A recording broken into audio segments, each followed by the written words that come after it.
news in America and news in Nigeria. Are you kidding? In America, it's okay. When they are broadcasting the news of something dangerous, whether it's a rain or fire, they'll be giving you guys everything in details so that you will not miss anything, and you will know the location of the place. Are you kidding? But in Nigeria, when something happens, and they want to tell you, you hear something like this. This man, I hear me.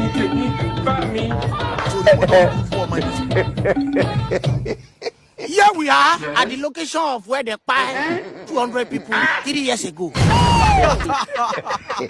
Don't talk about it. The time they killed the 300 people, we are not available that time. But today, we thank God we are here. Oh, then we ask the people around. Are you okay? In America, when a channel is for broadcasting news, they will not show you anything. Only news and updates about what is going on in the country. Are you kidding? But in Nigeria, the channel was supposed to give you news and update about the country. God have mercy upon us. They will be showing us cartoon.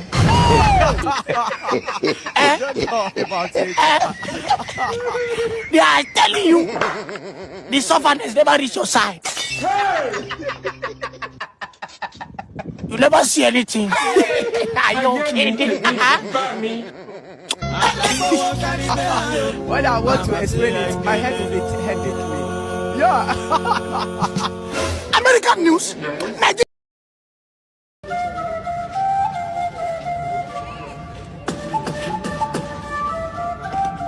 Good afternoon, sir. Good afternoon, sir. Sir, please, I'm here to look for a job, sir. I came with my CV, sir. No, we don't need CV here. All you need is 2 cups of garri, 4 cubes of sugar, granite and milk. Don't forget onions. And I don't want to believe in all of them. I don't believe in all of them. Emmanuel. Emma. Unbelievable. Emmanuel, the blood of Jesus. Emmanuel. How come, Emma? So you now work with Kelos? Yes, I'm now the CEO of Kelos, the best place where you can get your seats. Senator. Anything already made, now them they run them by themselves. All you have to do is contact them with the number shown on the screen. They deliver nationwide. Did my mother born me and you together? Why are you following me, Emma? Oh, when Emmanuel, see, let me tell you. Hello, young man. Who are you? Esther. No, I'm not talking to you. I mean, who are you? Who is the man? You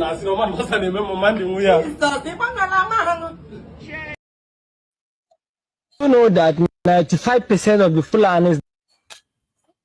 Greetings, everyone. Thank you for joining me this evening or this morning or wherever you are. You are welcome. I think it makes sense to have people come and join us within the time you do. The time is quite early in the morning, but I thought I should just come online because it's towards Christmas, and I'll be doing a live session this evening for around 8. I think it's 9 for Nigerians, so that one is more positive. But I thought I should put the positive one just before Christmas and the negative one earlier to discuss some of the issues we've experienced in the year. And as we are heading out of the year 2025, to see some of the, I'll talk about some of the things we could do to reverse the negative things that has happened this year. Because there are quite a few of them, isn't it? As always, the conversation is going to be hard with the, objective of trying to educate and learn from people, and also bring people together, never to divide. We are not here to, try to point fingers at, just try to victimize people. I think Sometimes telling the truth can come across as trying to victimize other groups, but it's not necessarily true. It's trying to share the light. And sometimes when it comes across as you being persecuted or any group being persecuted, the reality is that maybe you shouldn't be seeing it as something to be defending yourself from. It's something to learn from and try to do better. Because there are so many things that goes on these days that one can describe as actually quite negative, and it results in very, very bad outcomes. And sometimes to talk about them, it feels like it's a no-go area. You should not talk about them. But what is life? What is life without needing to try to talk about these serious issues that are having some very significant effects, especially negative ones on our people and society, and how things are run. So we should be able to speak honestly about these things without apologies, without fear, and no matter who is feeling uncomfortable, um, try not to look at it as being uncomfortable. Try to look at it as somebody sharing information with you that you may not like, but may be good for you to learn from. Because if you look at it from that point of view, you'll be surprised what you can discover from engaging in such conversation. And I think that's why I always encourage people to come openly, not to come here to start defending a tribe or a race or a religion. Nothing. I don't do that. Just focus on trying to engage. Because if there is a reason for you to change certain things within whatever, let's say, tribe or a race or a religion, you should look at doing that. Because there are some serious cases that are worth the merit to re-examine. Is worth re-examining the way we do things in certain aspects of our lives. That said, the conversation here is about, I think I'm going to play a video about, Very Dark Man shared this video online, because I've always wondered that how is it that the herdsmen today has become a problem? Because they've always existed in Nigeria for hundreds of years, if I'm not, maybe 100 or 200 years, who knows? But they've been coming through Nigeria and has never really been a problem. So why has it become a problem? I think this video, Very Dark Man shared, will shed some light on that. But the topic is about all the negative things that has happened in the country this year and how we can reverse them. I think most of the top ones will be the insecurity. I think Trump threatening Nigeria.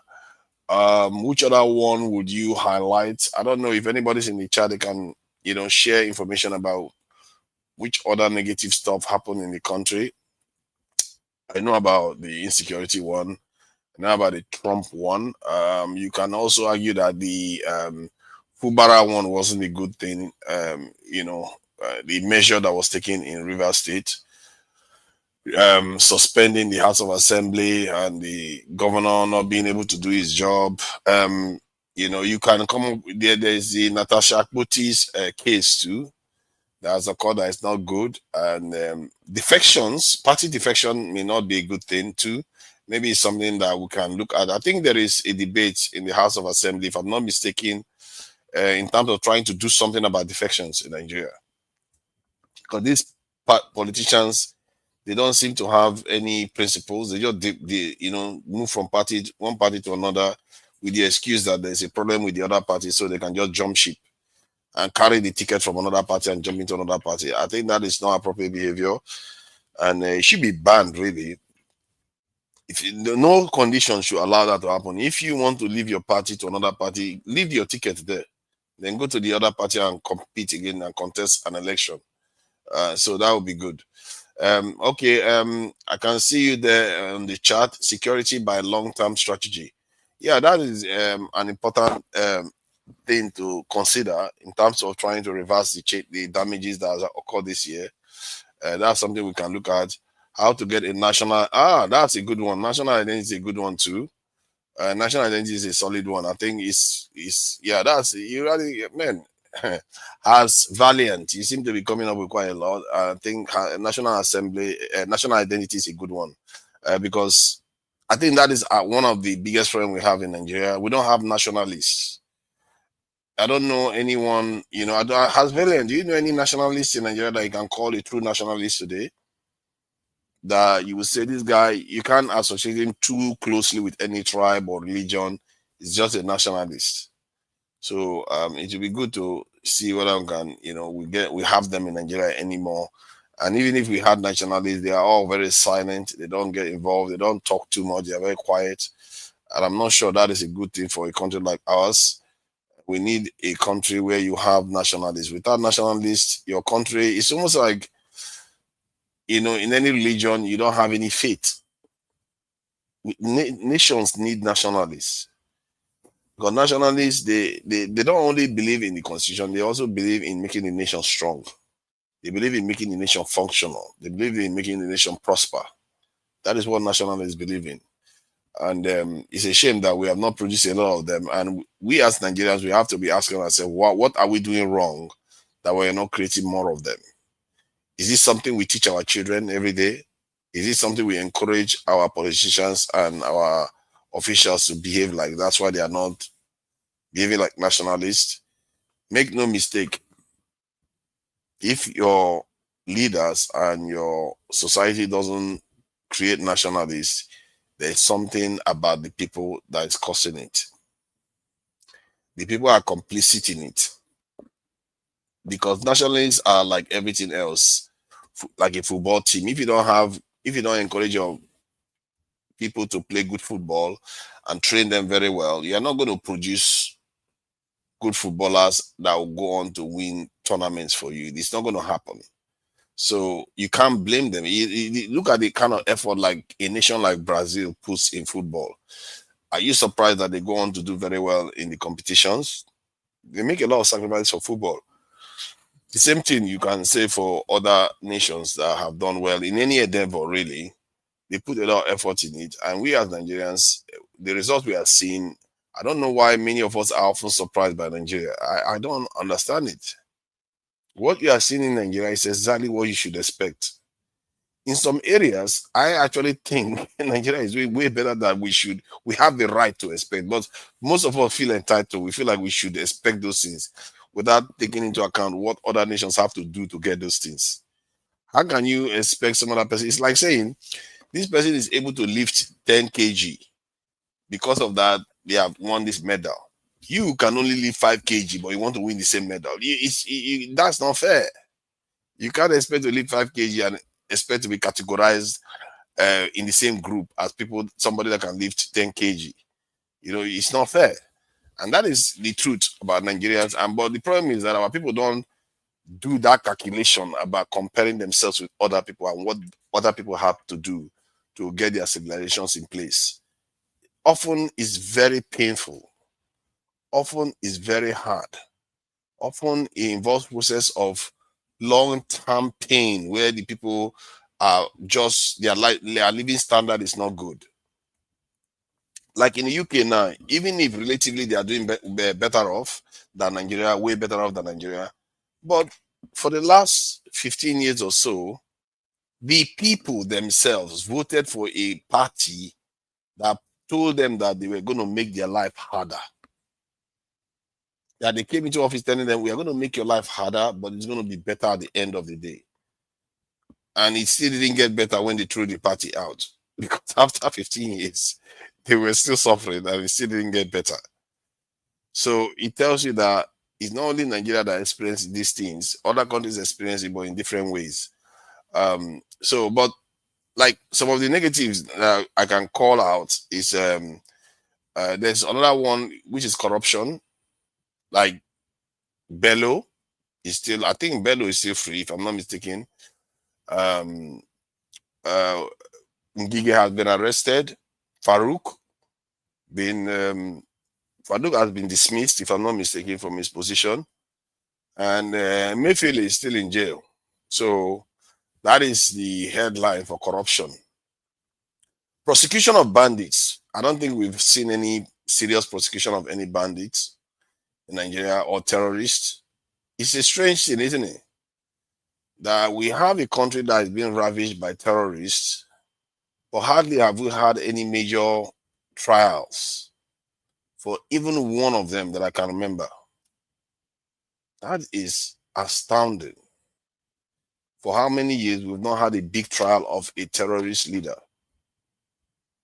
Not the high-ranking one, nothing. That is the national news. In the UK or in the West, you often see that they always bring somebody that they caught, and that person will be facing trial. Sometimes it can go for years, but the person, you will know that person has been caught and is facing trial. But you don't see that in Nigeria. It's not strange. Has Valiant is saying it's not strange, the bandits thing, if you really know what's going on. I guess depend on how you are looking at it. If I really know what's going on, I guess. But let's say something is going on. Let's say the military or some top brasses are corrupt and they are not very good or something. They are shady. But there are also other people that are not shady. Why have they not been able to at least drag some of them to the light and to face justice? So as much as I sympathize with the fact that there are a lot of Nigerians that are compromised, but not all of them are. Clearly, not all of them, but many of them are just getting away with murder. We don't see them being tried. You don't see any bandit being arrested, and you don't see any big case, and you barely even get any heroes in Nigeria. Heroes that go on to fight insecurity. You don't see that. It's like Nigeria deliberately doesn't want to create heroes. Other nations, they create heroes all the time. The closest to heroes that we've seen in Nigeria, I think it's Musa for this year. I think he's the defense minister now. I think it's Musa. You can say he's a hero from the point of view of Nigeria because everybody seems to like him for some reason. I'm not so sure why.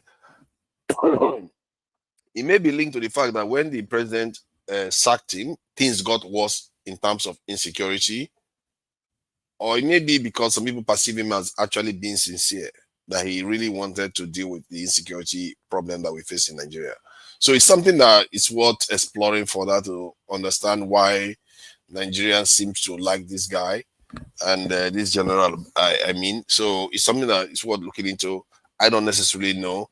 I've seen him on Al Jazeera and many online platforms talking about how some foreign entities are not helping Nigeria in terms of the insecurity problem we are facing, how they don't want to sell us weapons, things like that. He's talked about them. So he's one of the most outspoken. You can give it to him.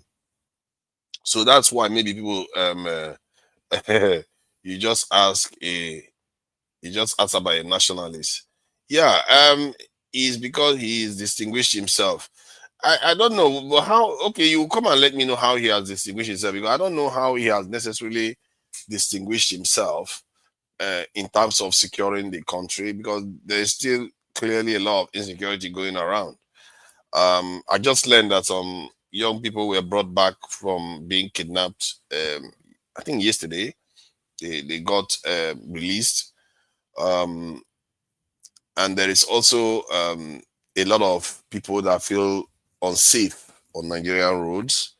A lot of people like to use flights because just to avoid the roads, because they fear that there's going to be one problem or the other. It could be robbery, it could be bandits, it could be terrorists. So that too is going on. And the Nigerian security forces, even if the president has made some pronouncements in terms of withdrawing VIP security, I'm not even sure whether that has actually taken effect, and recruiting more into the police. That too, I don't know how much has happened on that front.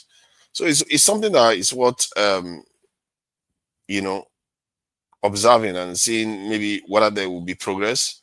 Because I'm not sure that is going to lead to much of a progress, because the country, they are still not ready. I'm not even sure Nigerians themselves are ready to do what it takes to turn the country around. But I believe if they are lucky enough to get a good leader that wants to, they will follow. From that point of view, Nigerians are very, very easy to rule. If you just get one solid leader that just managed to do the right thing for, even if it's for just 3 months, succeed in doing the right things for 3 months, Nigerians will do their best to protect that leader. and they will do what they can to ensure that that leader succeed, especially this day and age, given everything they've been through for more than 10 years of insecurity. So let me stop talking for now. What I've got to say, let me just play this video of VDM talking about how herdsmen. Let me just play the video. There's no point talking about it really. All right. That you are seeing in your village, we always used to pay your traditional rulers before we landed into your village. But some of you guys don't know anything about it. But seriously, any Fulani that you can see in your village, or any Fulani that can spend like 1 to 3 or 5 months in your village, I see it to go, they used to pay your traditional rulers. So we used to pay them money before they will allow us to stay like 1 to 3 months in their places. But if like you just pass, they will not collect them. But if we will come and spend like 3 to 4 months, we must pay them. So I know some of you guys don't know about it. So we used to pay your traditional rulers. Serious about. I see so many people are saying we are going around with in the bushes that we did not own. Which I say we used to pay for it. Actually, traditional rulers, I swear we used to pay them. If we will spend like 1 to 2 to 3 months, we'll go and find them. We'll give them money, they'll collect. Before we will stay. So stop saying we are going around with our cows in your bushes and we're not giving you guys anything, which it is wrong. We are paying. I say, Zam. All right, so you heard what he said. According to the Fulani guy, that all the communities that they have cows, all the communities that they carry their cow and they enter, that before they come into those communities, they pay the community leaders, like the Igwe, like the chiefs, that they make sure they pay those people. Now, the question is this: if you pay those community leaders, did you pay for people farmlands? Did you pay for maize? Did you pay for people cassava where your cow they chop? That's another thing entirely. If you pay me, you they enter bush. It's different from people crops where these people they chop, people farmlands. And to crown it all up, did you pay for people's lives? Because a lot of communities, they protest around Nigeria. Enugu, Benue own, I know. I always emphasize on Benue because I know how many people don't lose their lives. Countless people don't lose their lives because of this whole Fulani herdsmen issues. Do you understand? Did you pay for people's lives? But again, this thing where this Fulani talk now not open our eyes. You understand? So now, any problem where they happen, Mona, every community, go straight to your community leader first. Go straight to your community leaders and ask them. A lot of them are Judases. A lot of them are betrayals. They set you people off. They set you people off so that they feel the power and they don't collect small money. No wonder a lot of times they can't talk. No wonder a lot of times they can't talk. Most times they know they feel talk anything. Because some of them, they don't heavy their pockets. Slowly, we will reach solution for this herdsmen issue. Slowly. But you heard what the guy said. That they pay community leaders before they carry their cow, enter any community for Nigeria. This country, greed. There's genocide against the poor in this country. There's genocide against Muslims in this country. There's genocide against Christians in this country. There's genocide against children in this country. To now separate it and say maybe it's one religion or the other. Interestingly, Nigeria doesn't count or do DNA of people who are killed to determine whether they are carrying a Bible or a Quran. So the number of people that were abducted on our road yesterday, did anybody find out whether they are Christians or Muslims? Whereas the US can nitpick symbolically to say, because they have policies, definitely. They say, oh, there are genocides against Christians in Nigeria. Why is the US not taking the same position in Gaza? That there's genocide against Muslims by Israel. So there's international hypocrisy about that. In a country where they are killing 6,000 people a day, you did not designate the killer as a genocidal government. But you are here. Please, let's be careful. I am not in any way defending what is happening in Nigeria. But I'm just saying that the problem with Nigeria has nothing to do with religion. It's complete irresponsible leadership and insecurity that kills everybody. Yes. What about when the terrorists go and kill people in the mosque? When you talk about insecurity in this country today, it happens more in the north. in the Muslim part of the north. And that's the truth. That's where they go to mosque. I think they killed about 35 people in a mosque in and the people who killed them were not Christians. They are probably people who identify as Muslims. So, but the truth is that we like to water down the responsibility of our leaders by this gives them an alibi. Okay, and then the US will come with a policy to say we want to protect Christians. It's okay.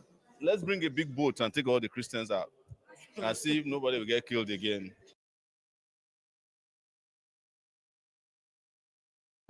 There's genocide against the poor.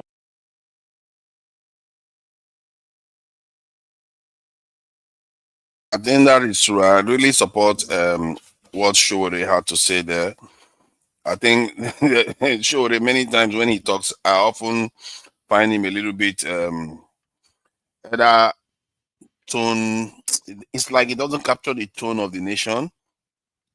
At the same time, I also find that he can be a little bit obnoxious sometimes. But on this one, he's right. And I really wish he really strikes this type of tone often. He will start making more and more impact. But that is that anyway. And he's right on that everybody is also under attack. That said, I noticed what the guy behind him said about, it's extreme Muslims. I don't know what the difference is, whether extreme or not. It's generally them that are still doing some of all these heinous acts. And from what there's something that happened in, I think it's Bangladesh recently, that seems to be causing a lot of problem in that area. A Hindu man was said to have done something, it's a kind of blasphemed against Islam. And this guy was caught, beaten, hung, and set alight, almost similar to what happened to Deborah in Nigeria. And the Hindus in that area are losing it right now. And they are really getting crossed by it, that why is it that this happened to this man? And it turns out that the man may not have even done anything wrong. And there is no evidence to show that he did anything wrong. And he was just basically lynched because of it. So it's something that we have to keep an eye on, because the idea that this is not, because of religion, I don't know why people keep saying that. Because somewhere along the line, they still keep producing these other people that are so passionate that they are willing to take life because of something somebody said that didn't even take any life at all. But in terms of the topic at hand, how to reverse the negatives that has happened in this country, I would say there are three. I don't know whether there are three. Let me just list the ones I know. Insecurity, number one. Which other most concerning one is there other than insecurity? One can say corruption has not been very, very big on the news this year. For some reason, it hasn't been very big on the news, but it's big because it's hidden. And right now, the corrupt practices in Nigeria seems to be controlled from the center, so you don't necessarily catch it. If anything, they are the one ruling. So extremism is not a particular Muslim problem. Yeah, but as Valiant, they are the ones doing most of the violent acts, though. They are the ones. I wouldn't say most, actually. If you think about it, it's actually the Abrahamic religions. The Abrahamic religions are very violent. And technically, they make up about 50% of the population of the world. And if you look at the population of casualties from conflicts in the last 5 years, they probably involve Abrahamic religions about 80 to 90% of the time. So you see, as well as you see, you agree with that. You see what I mean? So there is something there. There is something there that is triggering that is causing that that issue. And it's something that we seriously need to keep an eye on. I think maybe that's a conversation to have another day, where we ask this critical question: why is it that the Abrahamic religions are by far the most violent religions in the world? By far, by a long shot, the most violent. And even if they make up about 50% of the population of the world. That said, and you can see that that's also linked to, Islamic. The Islamic part is from the militant part that is called the extreme part, but why the Christian part tends to be from the governments themselves. So maybe that's just a way of the way they all manifest their own extremism. Um, on the insecurity end, if we want to reverse it, I guess we can come on. I will invite people on stage to come and share their opinions on how to reverse the insecurity problem. And then on the corruption issue, how to reverse it, we can look into that too. The third one, I don't know whether this party issue is a party crisscrossing party is a more serious one. Because this is not, it's not like we don't know there is hunger in Nigeria. So we can also say, how do we reverse poverty in Nigeria? You know, so we could look into that if somebody feels strongly that that is the major problem. I think maybe I will leave that to viewers to suggest maybe there is other sub areas where we can, that should be included as part of the problem that needs to be reversed in the coming year. Unemployment, not poverty. I guess unemployment is one of them too. I guess you can include unemployment, but unemployment doesn't stand out like insecurity does. You see what I mean? I was looking for something that has a punch that has been plaguing Nigeria for this year. And most of the time, people hardly talk about unemployment. They talk about inflation. They talk about cost of living sometimes. And I guess salary, I guess if you, I don't know. I guess when you come in, you can look at unemployment. This issue as valiant. For me, it just looks like insecurity dominated everything this year. It dominated everything, and the issue of crisscrossing party is a serious one. The issue of marginalization too is also coming up. That said, it's mostly focused, the center. It seems to be from the southeast.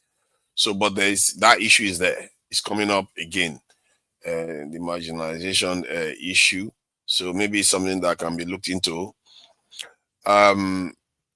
Constitutional reform. They talked about police, local state police. That state police was quite big in terms of the news recently. It was quite big. Crime and poverty are twin problems.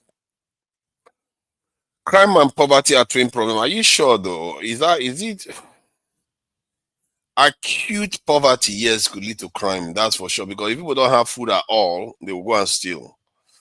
And if there's no way, especially not just food at all, they can't find any way to work to make money. Then they don't have much of a choice, do they? If they find any food anywhere, they will go and look to steal it. So crime and poverty are quite, that's where you say they are related. But you have to understand that from where I see it, like the UK now, they have about 1 million criminal convictions every year. So they have money, they have wealth. So why are people still committing crimes? So you can say poverty related crimes. You see what I mean? Maybe you want to look at poverty related crimes. So it would be good to actually check the UK criminal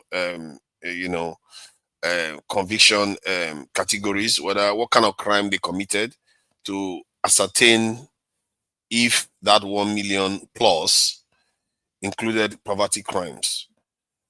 Because maybe that's what you are referring to here when you said crime and poverty are linked. That way, you probably will be right to say poverty and crime they have a linkage, but it doesn't apply to all the time. That it doesn't apply all the time. I mean, there are some situations whereby even when you have resources, you still commit crimes anyway, like the UK does. 33% of men in the UK have got criminal convictions. So that is what we are dealing with here. So it's not always, it's not an ultimate reason for crime. Crime is committed by people that have access to wealth. As a matter of fact, most of our politicians that are busy stealing from us, it's not because they are poor. They are already rich, they are still stealing nonetheless. So criminal behavior is criminal behavior, and they should be punished accordingly. There is another, just to cover a little bit of headlines before we get into the main discussion about what we can do to reverse the issues we've had this year, and some of them have gone. It's not just this year we had this problem. It's something that has been going on for sometimes even almost 2 decades now. And for me, my focus is on security. Other people may come in and say they care more about poverty. Education is also there. A lot of people feel strongly about education, in terms of as a priority. So there are different ways of looking at these things. In terms of the news, there was something on the news recently about President Tinubu saying that Nigerians should not drink alcohol during Christmas. As a Muslim, I think it's not surprising for him to say that. As a president, I'm not so sure whether that is advised for him to say, because it just goes into the reason why Trump had to intervene in Nigeria, because there is this idea of the ascendancy of Islam in Nigeria, whereby because they walk the corridors of power, they are trying to kind of almost promote in a kind of generous term their faith. But if you want to look at it the other way, in a more less generous terms, you say impose their faith on the nation. And the truth is that most Muslims are not, they can't help but want to share their message with other people. Like, it's almost universal for them to want to share their message with other people. So for President Tinubu to say that Nigerians should not drink alcohol, it shouldn't be surprising. Most people that speak to Muslims will know that by default, that even if you are talking about something relating to your, both of you, or work or anything, a Muslim is far more likely to use whatever judgment or opinion that they hold or anything based on their religion. Often they will even bring it up and say, in our religion, we are not allowed to do this, we are not allowed to do this. You see what I mean? So why are people surprised to hear President Tinubu saying don't drink alcohol? So from that point of view, you can understand why why he said what he said. But let me just play the video and see, anybody can make their maybe I shouldn't have even bothered explaining. Let them make up their own minds. Let's see. With just 2 days to Christmas, President Bola Ahmed Tinubu has sparked online debate after advising Nigerians to celebrate the festive season without alcohol. Tinubu made the remarks on Sunday while receiving organizers of the AO Festival at his Lagos residence. The president urged citizens to mark the holidays responsibly, warning against actions that could threaten public order and safety. His comments have generated mixed reactions across social media platforms. Let's take a look. The coming Christmas will be a joyous one for every one of us. Amen. The coming holidays will not be a disaster for Nigeria. Amen. Lord, we bless all of you. Amen. You stay in peace, rejoice in peace, dance in peace. Amen. No alcohol, no danger to anybody's life. Everybody is a member of this great family. ECO is making progress. Nigeria is making progress. All right. Nigeria is making... No, the producer is so excited about this story. Let me take some reactions. This is from Baba Tunde, who wrote, Baba, Thank you for all you're doing for our country. But, sir, please, sir, permit us to disobey just this once. There will be alcohol, but we'll drink responsibly. No drinking and driving. Well, Lahi Lauren wrote, President Tinubu's advice is practical and responsible, encouraging people to celebrate safely, avoid alcohol abuse, and ensure no harm comes to others. Promote peaceful festivities and public safety. His reminder reflects the government's commitment to protecting lives and fostering a culture of responsible celebration during the holiday season. Well, another Instagram user wrote, make we no booze after all the wahala where they put us through. No, but you go tell us what thing we go do. Then finally another user wrote, who else is reading this message with a cup of alcohol? I mean, as fresh as the message is, I mean, it's a good advice. But Christmas and alcohol, I'm sorry, President Tinubu, it goes hand in hand. That's for me. Hand in hand. Christmas and alcohol. Yes, so, but I mean, the idea of drinking responsibly is really what it is. I mean, it goes hand in hand, yes. Quickly, and then we move to the next story. Dear President, but I know it's supposed to be a fun story. It's a fatherly advice. Yes. You know, I mean, we know what you mean, but it's just all fun. Yes. But don't forget to, as you said, they should do the bills. You know, you will charge VAT on alcohol next year when your tax law comes into play. And that VAT is important. It's very dirty December VAT. Dirty December. Do you know? President Tinubu, you know we need revenue. Revenue. Alcohol VAT is good revenue. All right. I mean, I did enjoy the advice. It's a great advice. And, you know, talking about drinking responsibly. And, you know, you also encourage Nigerians to be, you know, really safe during this season. Prayed for Nigeria. Said Nigeria will be safe. And inshallah, who defeat banditry. You know, get another one. All right. Well, all right. Yeah, that, as you can see, that was his message to Nigerians. Operate machinery. Oh, I see your message. Yeah, I think most people will regard it as just an advice, but it was the term he used, no alcohol. He could have just said drink responsibly. He'll say no alcohol. Seems ideological or religious, isn't it? To say no alcohol at all. No alcohol while driving, yes. If you said that, people will accept it. But if you tell them no alcohol at all, they will read it as you telling them not to practice their own kind of traditions. You see what I mean? They will interpret it as that. If you told them, okay, drink responsibly, yes. In other words, you're telling them to drink, but not to drink irresponsibly. Like when you're about to drive, you get on the wheel and start driving. That is not a no. You shouldn't do that. You see what I mean? So that makes sense for a leader to advise the people.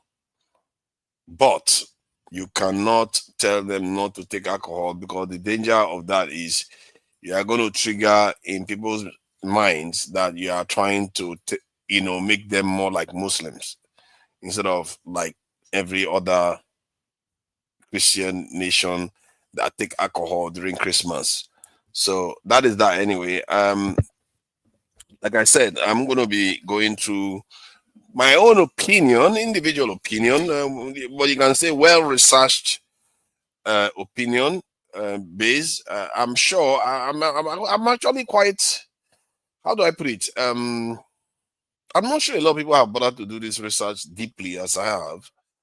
And in terms of the security problems that Nigeria has had in the last year, I've talked about it endlessly.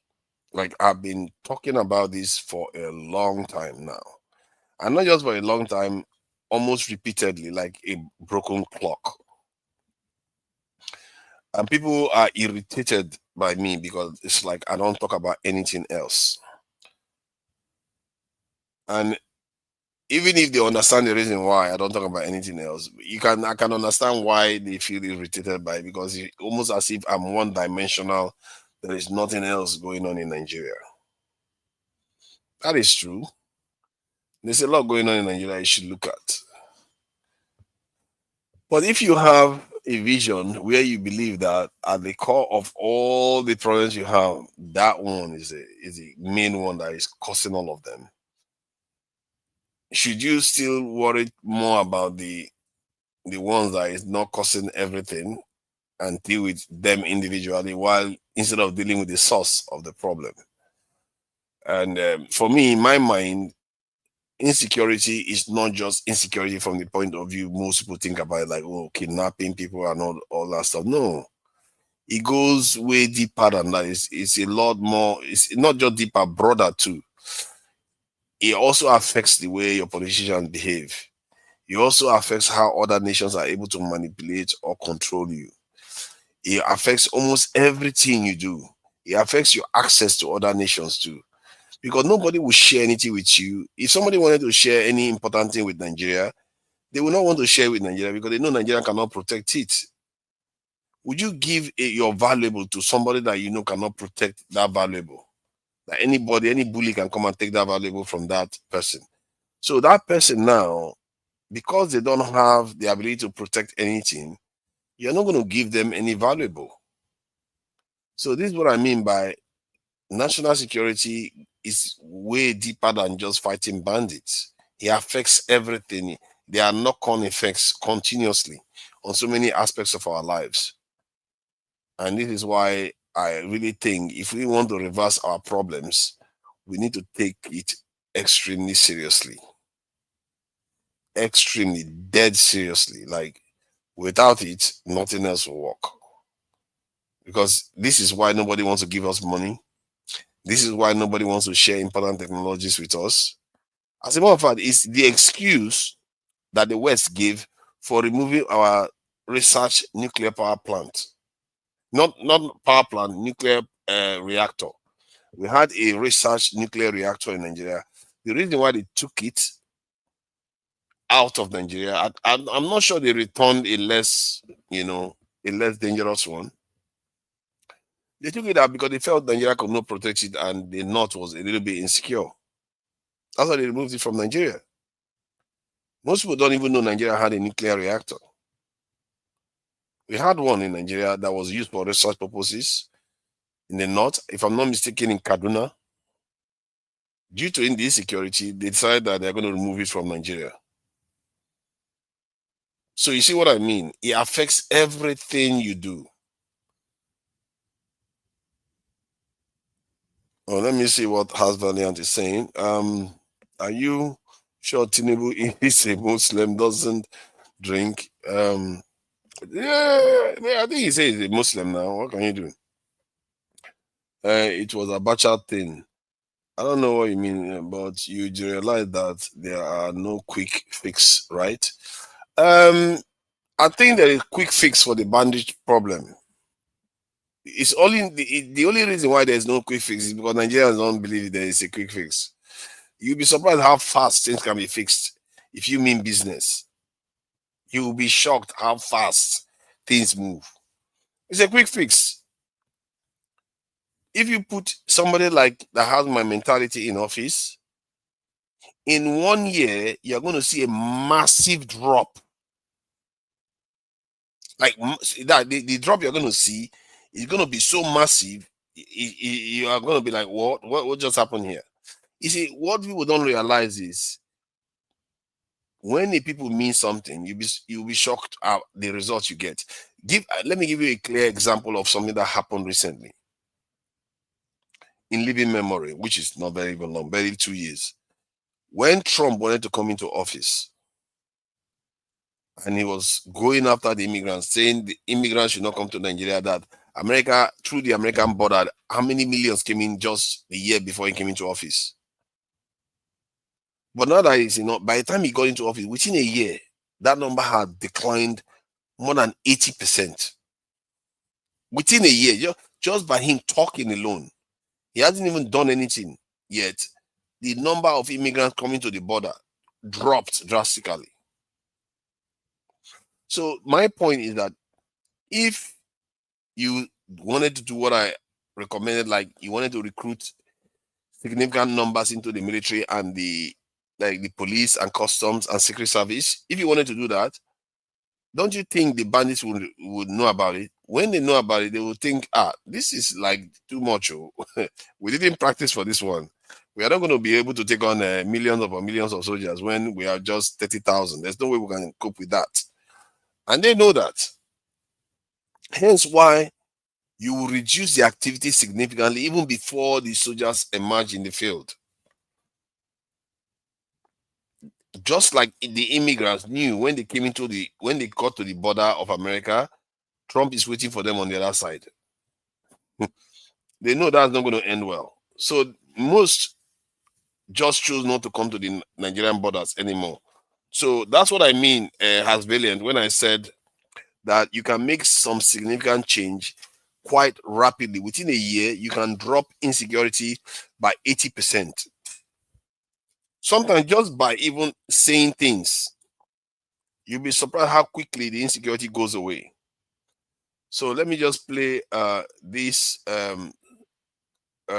video of somebody saying something about what do you call it? Let me see. I think this one is about people flying jets to Nigeria. This lady was talking about how people. We'll talk about that in the next session. But let me just play this video just to hold this space for the time being. Do adults say to their juniors, you are just a child, you don't know anything? That is because sense grows with time. The more you grow, the more sensible you will become. You will understand when you grow up. Teacher, if sense grows with age, why do some adults still think like newborn babies? For example, my uncle hired a nanny and didn't even check if she was medically safe for his own children. Now all his 4 children are infected with HIV by the nanny. Doesn't that prove that age can grow, but sometimes the brain stays the same size? Bobby, your uncle skipped using common sense, but that doesn't change the fact that adults have lived longer. Longevity itself teaches you things. Teacher, living long doesn't mean learning well. Yeah. Some people live long and say argue loudly with ATM machines. Longevity is not a university degree. Bobby, children often act without thinking, but adults think before acting. I disagree with you, teacher. Thinking is not guaranteed by adulthood. It is a personal choice. Bobby, the truth is when you become an adult, you will understand why adults say to their junior ones, you are just a child, you don't know anything. Teacher, I think adults say you are just a child simply because it is the easiest way to end a conversation they are losing. So you are saying adults shut down arguments just to win? Exactly, teacher. If an adult is arguing with a child and starts losing, instead of just saying they ran out of points, they bring out this oldest weapon in history. You are just a child, you don't know anything. I'm tired of arguing with you, Bobby. You are just a child, you don't know anything. Just what I'm talking about. I'm just a child now because you are losing the argument. Get out of my class now. Refund my school fees now.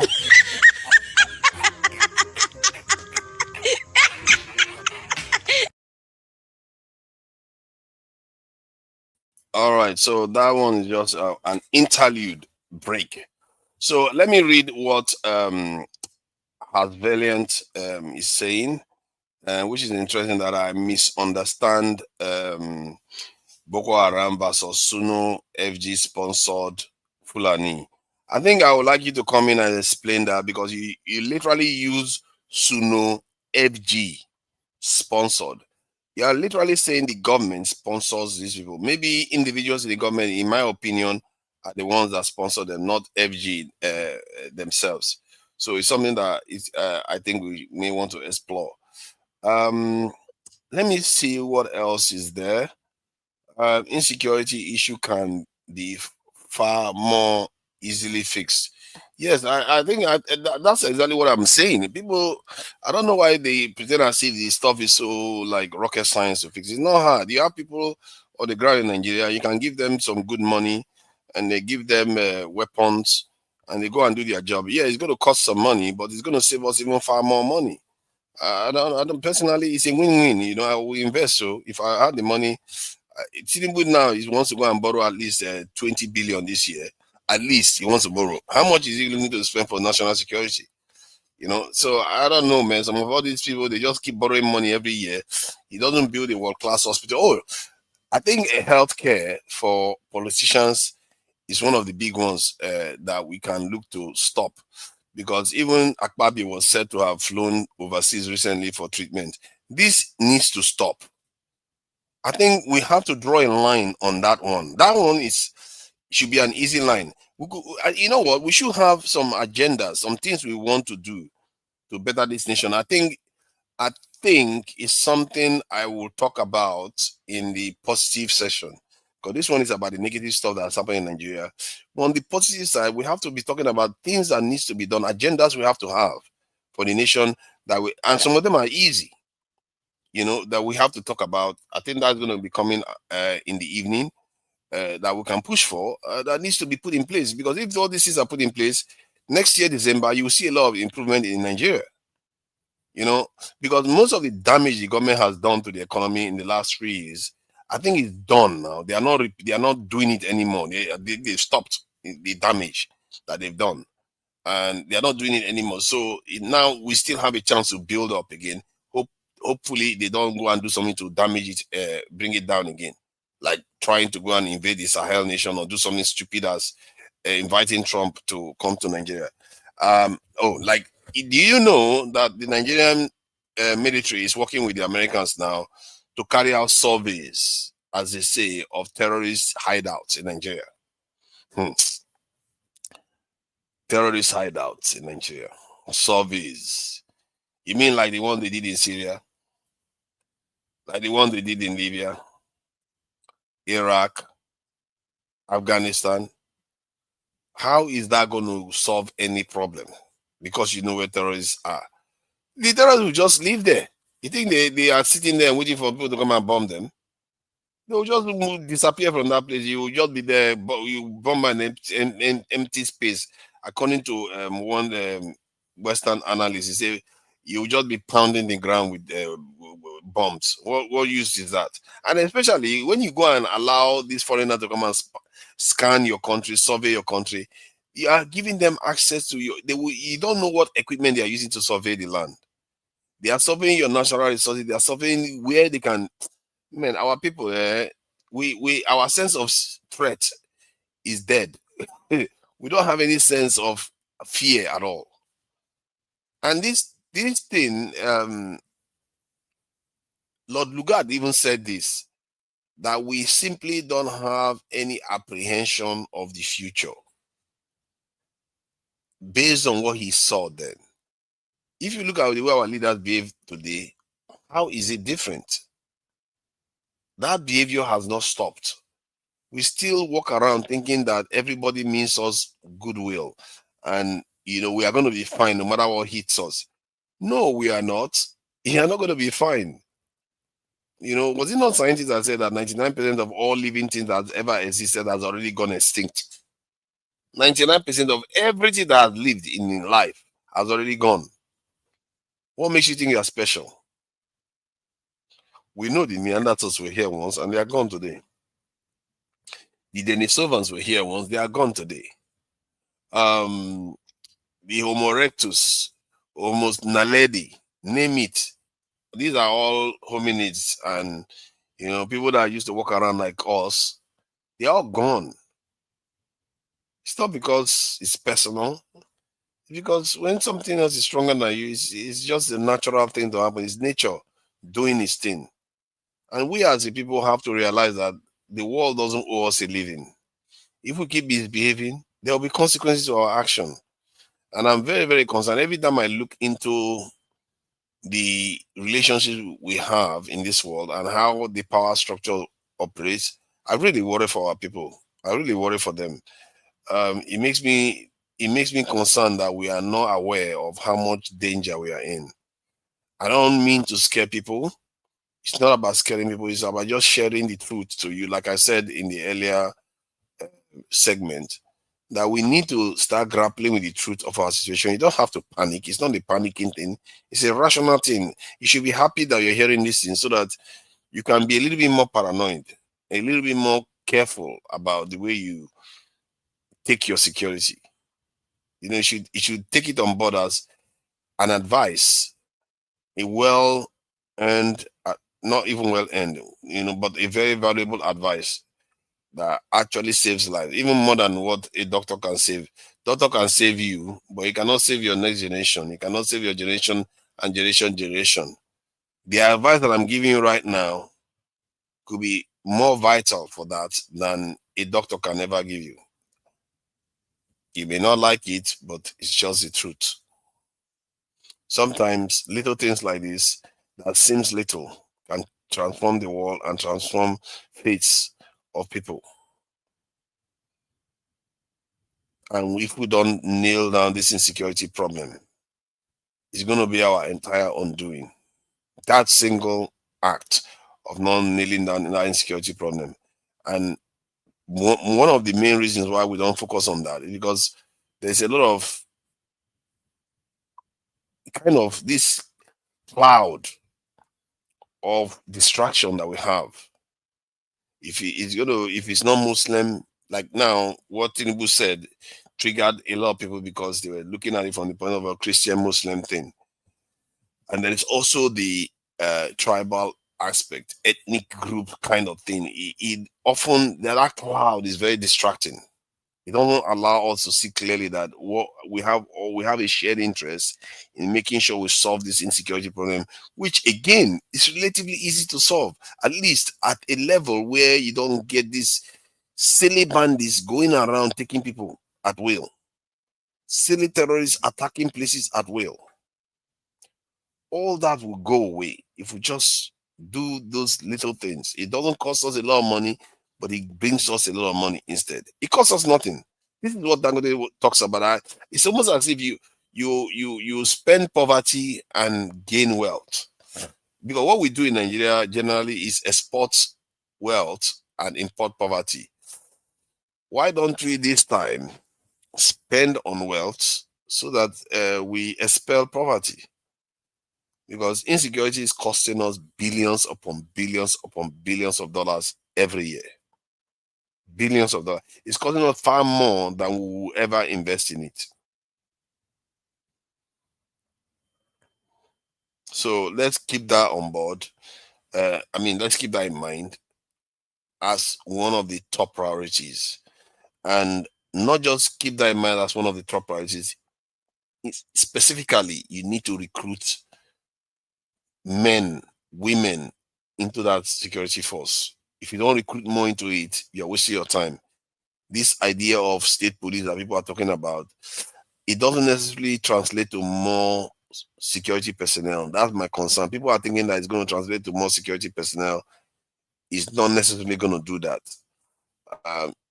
The federal government might decide to retire national police officers and or kind of redesignate them into states that want to use them as a way of cutting down on its own expenditure.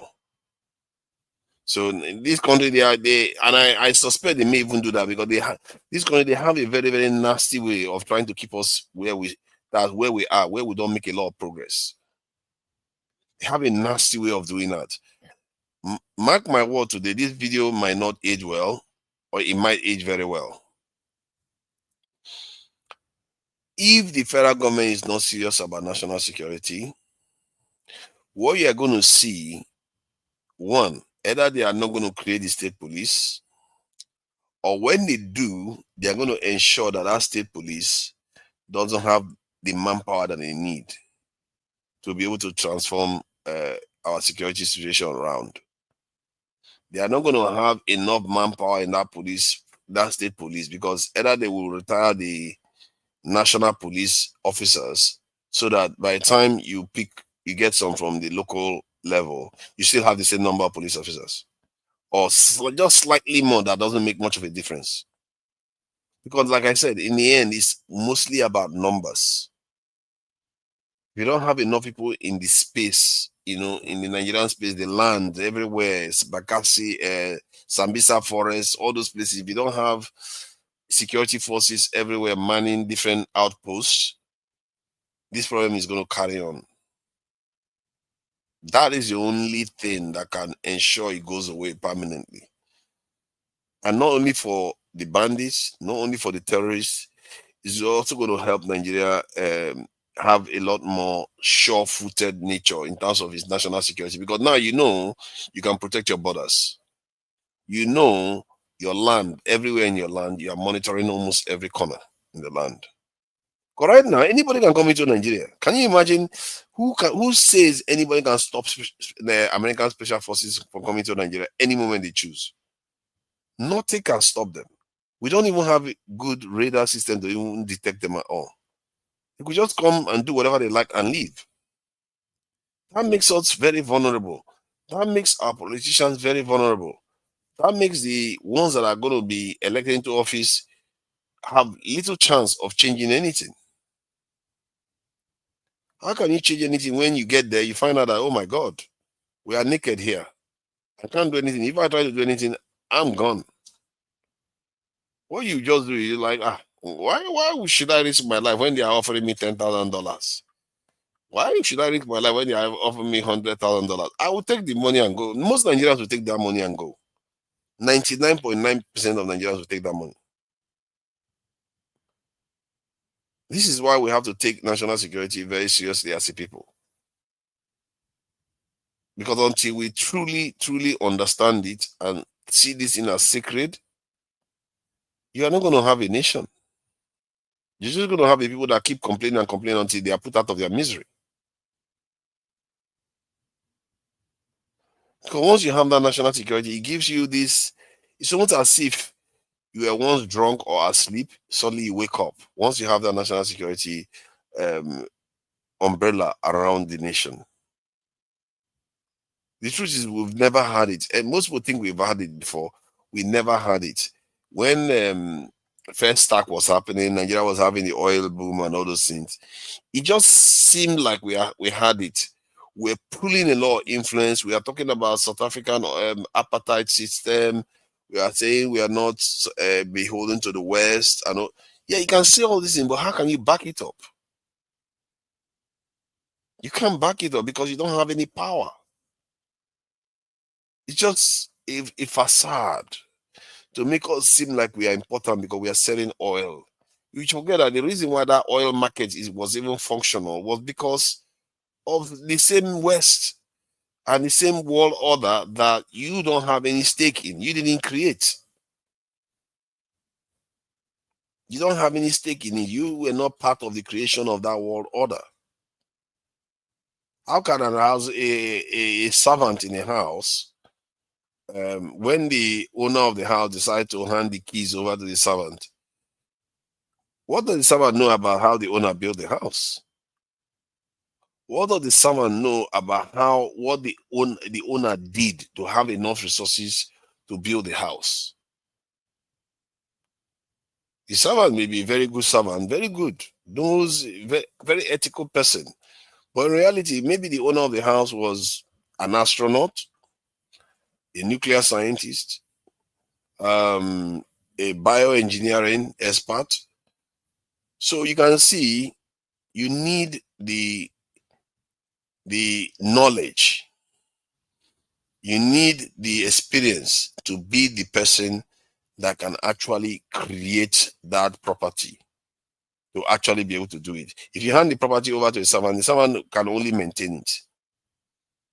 And they will not be able to do a good job because they don't have enough resources to be, they are not generating enough income to be able to maintain it. Everybody will just come and start taking stuff from the servant. The servant will lose everything before long because they will not even understand how to secure the property very well. All they know about is just serving, cleaning the house and all the rest. But while the boss didn't just build the house, he knows how he has influence in the society to ensure that whatever is coming to that house doesn't get there as a threat. That is what we are like. We are like a people that are just we were just handed the keys to the castle, and the people that handed the keys over to us left. We thought we had a country. You don't have a country. You just have a land or a country. You can, to be fair, you can still call it a country that somebody handed over to you. It's not yours. You didn't create it. Even if we went on to write constitutions, right? We even did constitution multiple times. Yeah, we did all those things. It still doesn't mean we have gained the knowledge, gained the insight of nation creation, the spirit that is involved in creating nation. We didn't have it. what you needed to do to have those things, generally, most people have to fight for their country. They have to fight for their lives.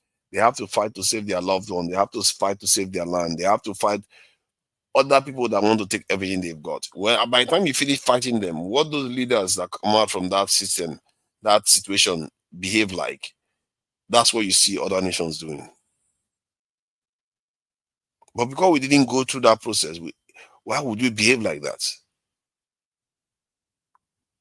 We can't behave like that. And it begs the question, why should you blame your leaders? Why bother blaming them? They don't know. They don't know what it takes. They've not been through it. They might know about it intellectually like I do. It doesn't mean they feel it. And it doesn't mean the people feel it. Because we also have to remember, for you to lead, the people have to believe in you. The people want to also sacrifice for you. How many Nigerians are willing to sacrifice for their leaders? Okay, definitely not this leader. But for a good leader, maybe Nigerians will. If Nigeria have a good leader, even with the Nigerian attitude right now, I don't know whether they will actually. Why am I saying that they will? There's no guarantee that Nigerians will behave themselves if they see a leader that is good. Because a good leader might require you to do things that most Nigerians would consider a dictatorship now.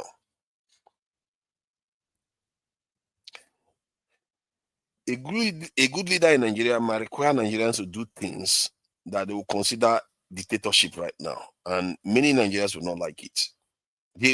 As a matter of fact, the leader that is going to transform Nigeria might be a leader that will do things that will be so horrible beyond anything any Nigerian leader has ever done.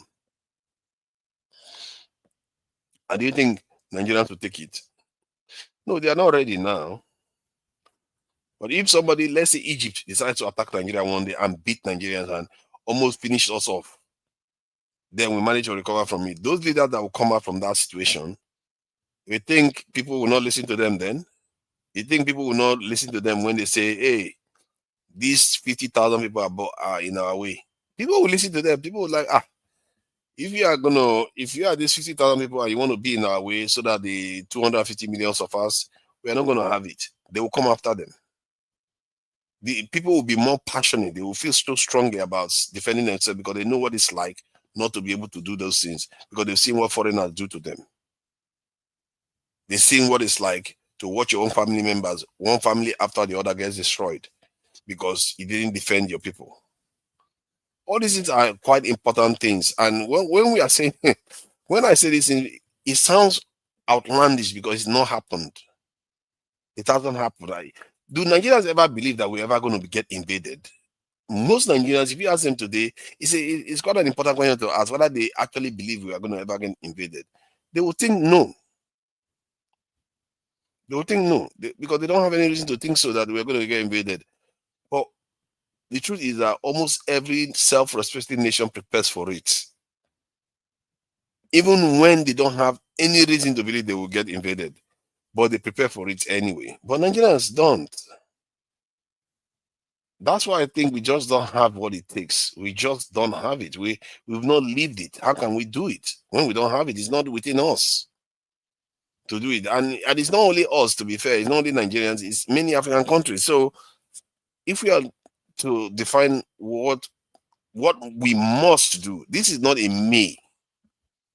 What we must do to get out of this is all the issues I've outlined regarding national security.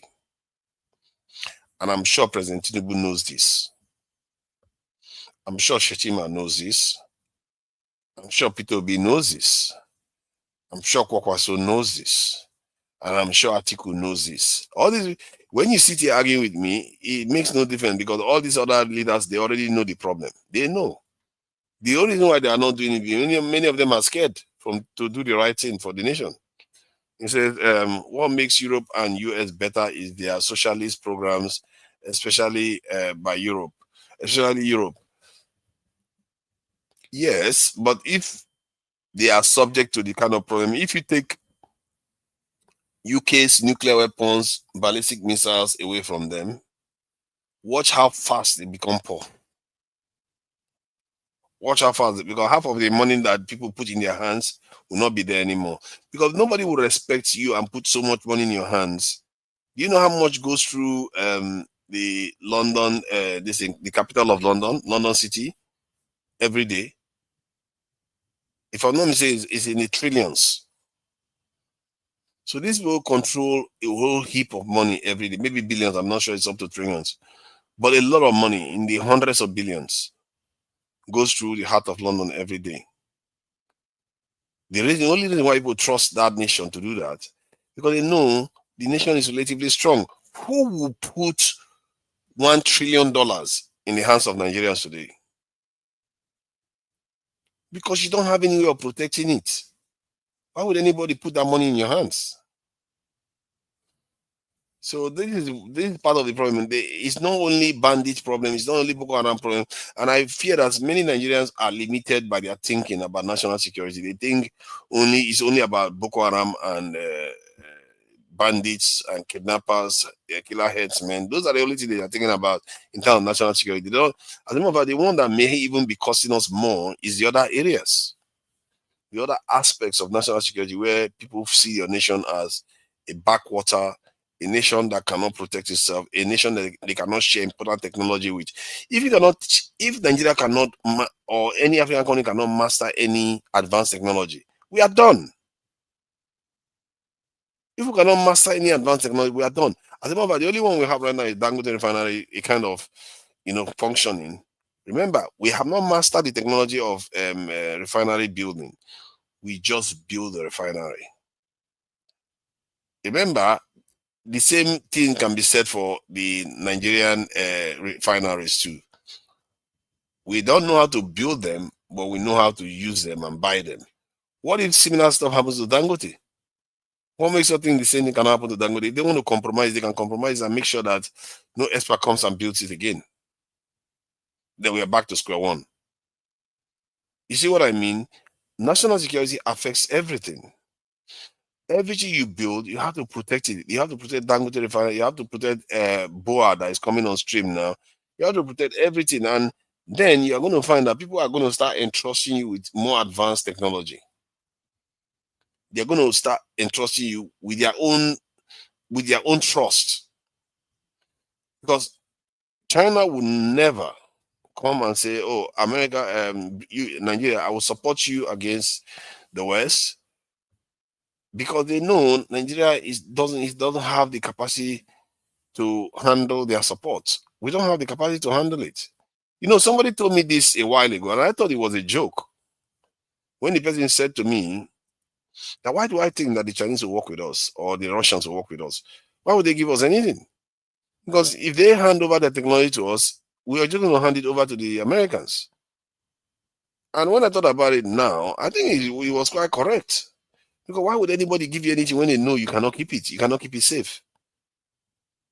At least the Russians know that when they give their weapons to India, India is also an ally of the West, or more like friendly with the West.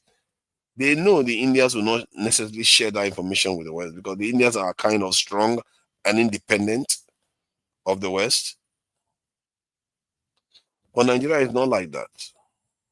We've not made ourselves useful enough and strong enough for people to trust their resources and technology, and not to mention even their own lives. Because when you support a country, a kind of militarily, defensively, you are putting your own people at risk by doing that.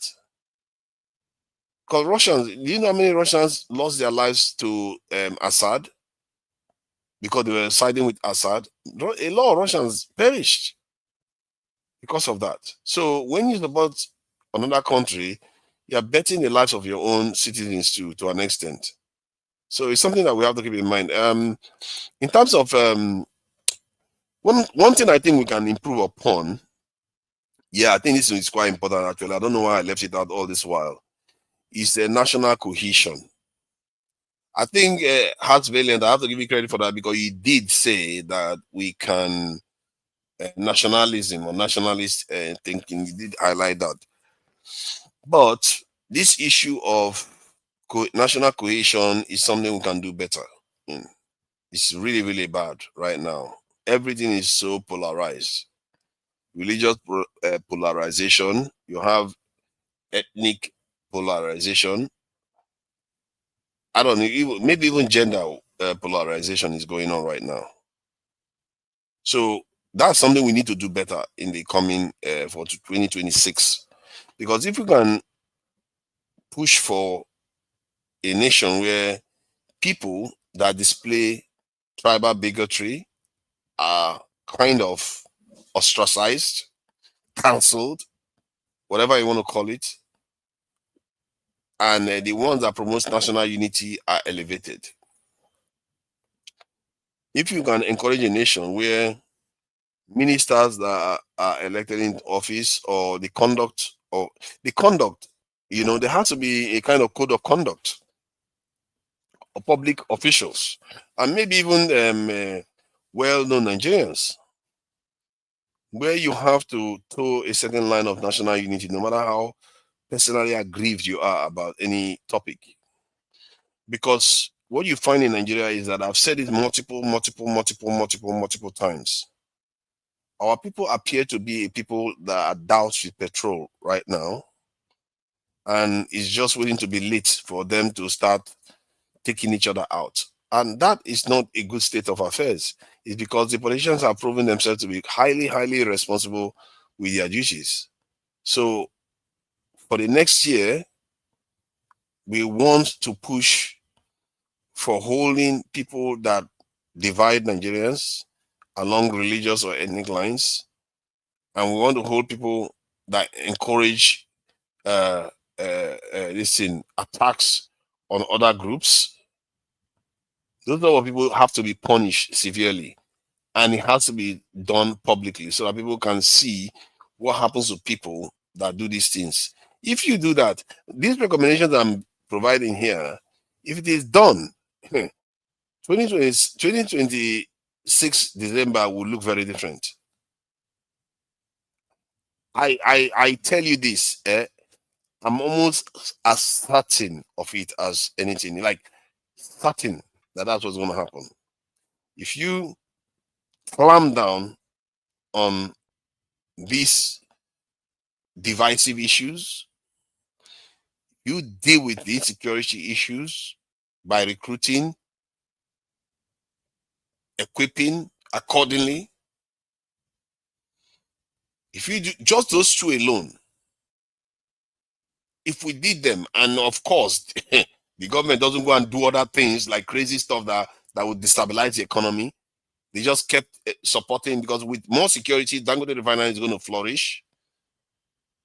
By the end of 2026, you will see what is going to start happening. What you're going to be seeing is those people that come for dirty December, they're not going to, they will never want to leave. Many of them don't want to leave now. The ones that will return, they will not want to leave anymore. Because let's face it, Nigeria is quite a decent place to live if you have good security and you have just a little bit of money. And none of this division everywhere. It's quite a good place to live. People are respectful. Cost of living is cheap. People are happier. All those things. There are so many things to see in Nigeria that people will enjoy about the country if we just have a positive outlook and take care of all these people that are causing so much problems for the country. Number one, Abike Dabere has been known to retweet a very, very, very nasty tweet and laughing about it. How she's still in office, I don't know. I don't know. If it was me, I would never employ anybody like that.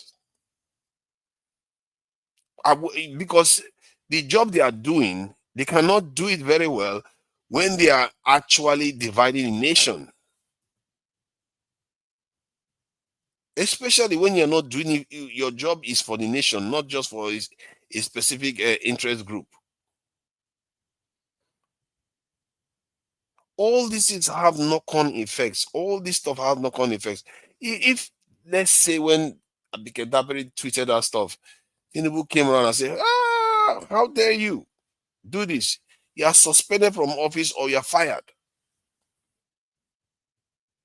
When Trump said what he said later on that year, this year, I mean, that he was going to attack Nigeria, that he may attack Nigeria if Nigeria doesn't do anything about the, for his own term, genocide of the Christians. I tell you, amongst those people that are saying Trump should have come to should come to and attack the country or attack the bandits, among those people that are saying those things, the numbers will be less. Because when you have a nation that you feel proud, you feel, even if you're not too proud of it, but you're okay with it, you're more likely to be against anybody wanting to attack it. If you had 80% of people saying Trump should come in, if people had done something about Abikadabiri alone, that 80% would drop to 75%, or maybe even 70%. That is how you start building a nation. If you don't make the people within that nation feel like they belong, why would you want to run for office at all? That is, for me, it really confounds me. If you don't want the people that are in the nation to feel like part of the nation, then why are you in office? Because there's no point of you running for office when you don't even like the people in the country, and you want to go and represent them. That one, is that not witchcraft? Because that is basics. It's 101 of any nation. You are supposed to encourage national unity,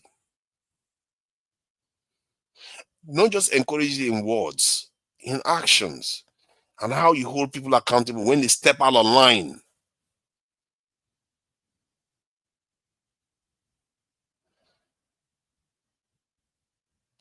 That's how it's supposed to be. Destiny, I also are tired too. So there are byproducts of economic injustice. Yeah, a lot of people have been saying this. Okay, let me see. She was on good behavior during Buhari regime. So you are saying is this government, that's where I think some people feel like even before President Tinubu, she was already showing signs of that. I personally, I never felt. Some people feel like she was good. I don't know. Maybe Nigerians are used to being abused so much that they can't tell when somebody is not really that good. For me, once I saw her from the beginning, the way she talked, I felt like she just wasn't capable of doing the job. My feeling about many Nigerian politicians is that they are too subservient.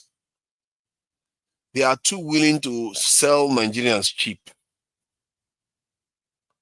I don't know why we do this. I really don't know why our people do this. Even Abikadabri representing the forefront of what many Nigerians will encounter when they are in distress overseas, tells you everything you need to know. The way she approaches it is that you Nigerians, you must have done something overseas. That's why you're in trouble. Sometimes you want to come out and defend your people, no matter what they've done.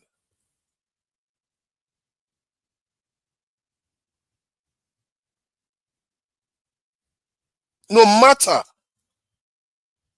Because what you see around the world is that, because if you don't defend them, people are more likely to take advantage of them.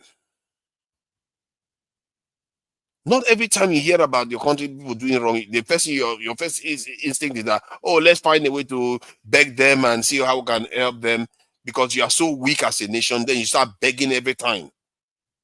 Haven't you seen people that do things wrong in Nigeria and America come and figure out a way to get their people out? Many of those people that you see arrested overseas, they are actually doing some serious stuff wrong, and America will still find a way to get their people out of there. Or not only even America, other nations do the same thing. They fight them to get their people out from those countries. You can pull any string you want to pull. She has experience. I can give it to her. She has experience because she's been doing this for quite a long time. So in some cases, she has managed to get some successes.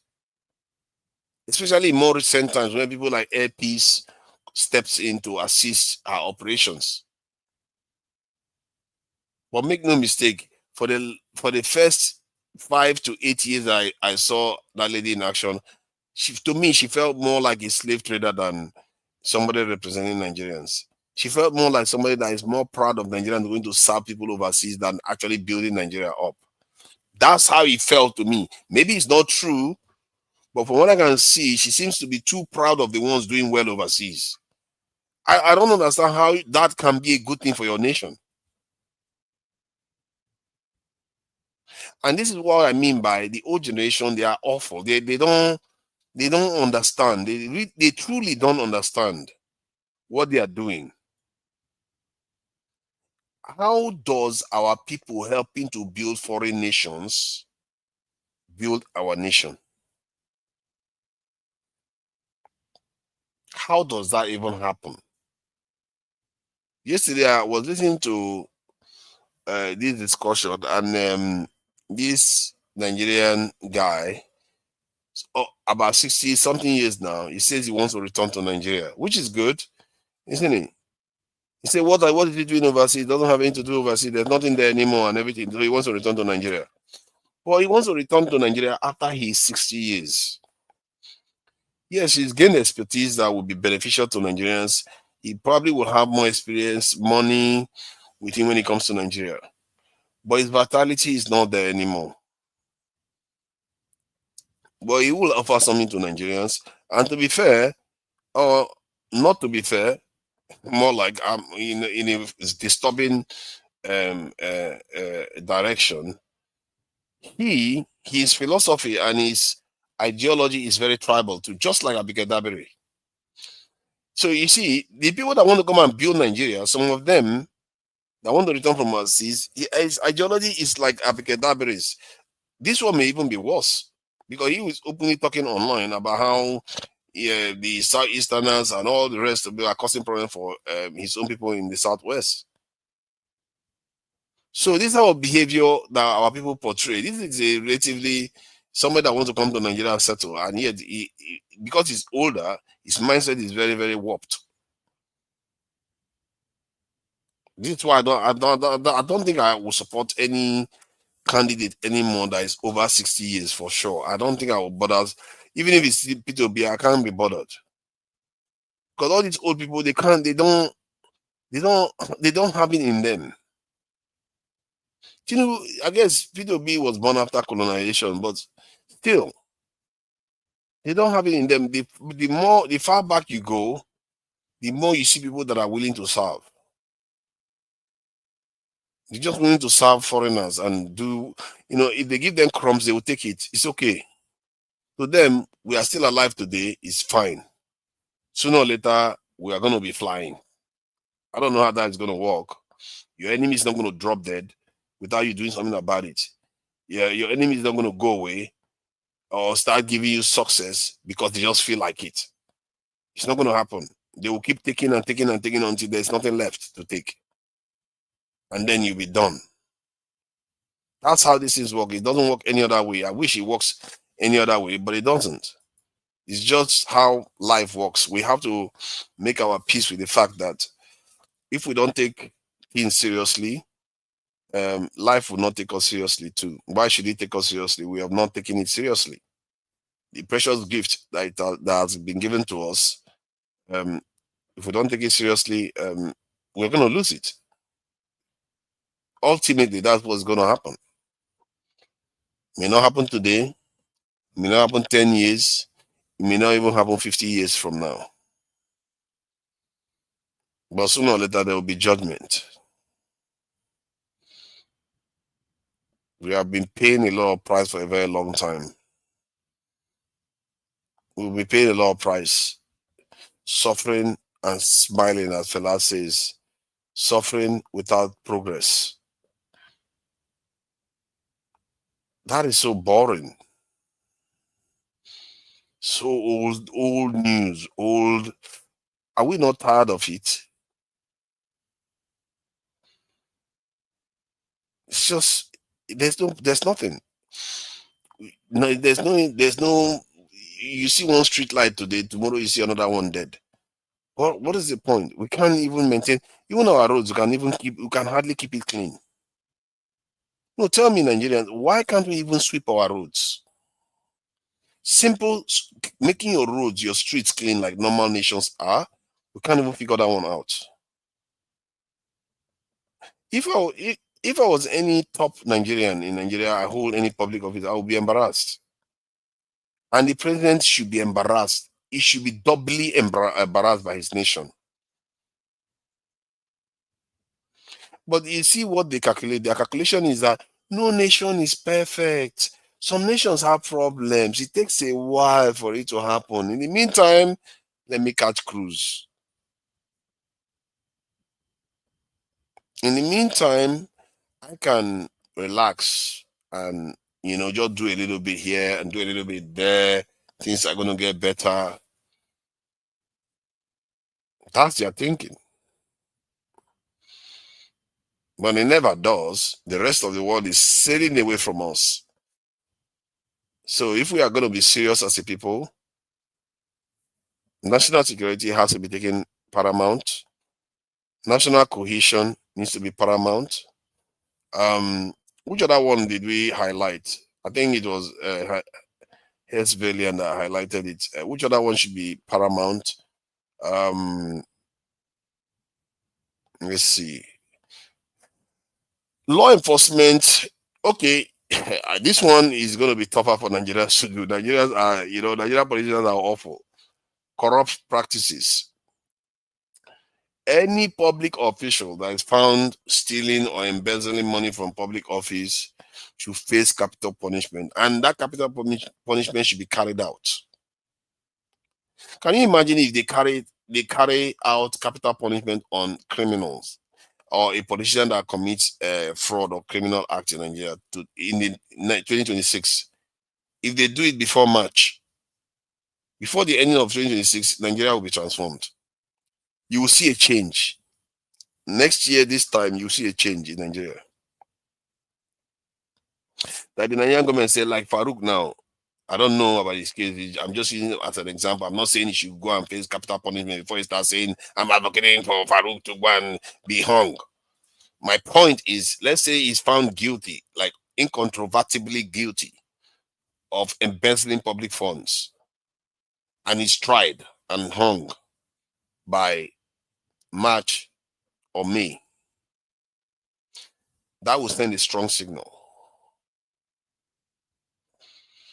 So that one too is important. And I know corruption is very important to Nigerians. Corruption, national cohesion, and national security. 3 areas that have been highlighted. I think there was one more that I'm missing actually. There's one more that I'm missing. Let me check the chat because House Valiant has been giving me some good pointers. Yaya Bello and his friend. Yaya Bello and his friend. That guy, I don't know how he got away with it. Nigeria is so full of, I don't know, man. I don't. They just keep getting away with all these things. How is that guy still free? The corrupt practices in that country. We have to be careful. I just hope this president knows what he's doing. The game he's playing right now, because I believe that Nigeria has a chance to actually ascend out of the mess we are in. But the way he's playing, he wants to do everything to please the West. I noticed that he canceled his trip to the G20 summit in South Africa because of the threat Trump made about national security or trying to bomb, genocide. But I get the feeling that it's because Trump didn't attend that meeting. That's why President Tinubu didn't attend. He wanted to prove to Trump that I'm on your side. That is what I think is going on. Because what other reason does he have not to go? The way he behaves, like even changing the national anthem to that was written by a white lady, that should tell you something. The guy's way of thinking, he wants to prove that he's on their side somehow and hopes that he gets something for it. The question is, what is he getting for it? I don't know whether he's getting anything for it. You know, if Pakistan want to do business with America, they get something big for it. If India want to do partnership with America, they get something big for it. What does Nigeria get from his partnerships with all these people? Is it the only thing they will get from them? Is it don't kill us, please? Don't kill us today. Is that it? Is that all we are getting from them? Because I don't know what he has gotten so far from working with the French, from everything he has done. I don't see one thing. The French people have not come here to tell us that, you know what, we are going to give us some, we are going to hand over some of our very powerful jet fighters, and we are going to, come and train some of your military. Maybe we'll be working together on building a submarine for Nigeria. Nothing strategic. There's no sign of anything that we are getting. You know what they are doing now? They are helping Americans survey the country, surveying so-called terrorist hideouts and all the rest. But America is not giving us anything. They are not giving us anything. Zero. We are not getting anything for it. The only thing is they are surveying us. Do you think India would do something like that? Do you think China would even come close to doing it, or Russia, or even North Korea, Iran? Even the UK will find it hard to do anything like that. Even if they're allies, Israel will not allow that to happen, except in the Palestinian territories. Egypt will not allow that to happen. I don't understand. At least Egypt gets something. Egypt has, do you know Egypt has 218 F-16 jet fighters that they got from America? 218. Nigeria doesn't have one. We don't have one. Our leaders, so people should know, all these people that are supporting our leaders, if you are supporting them, how is it that Egypt, half of our population, and Egypt has not been friendly with the allies for some time? Sometimes they are friendly, sometimes they are not. But we, almost 99% of our history, we have been allied with the West. But yeah, they've not given us one F-16. Not one they've given us.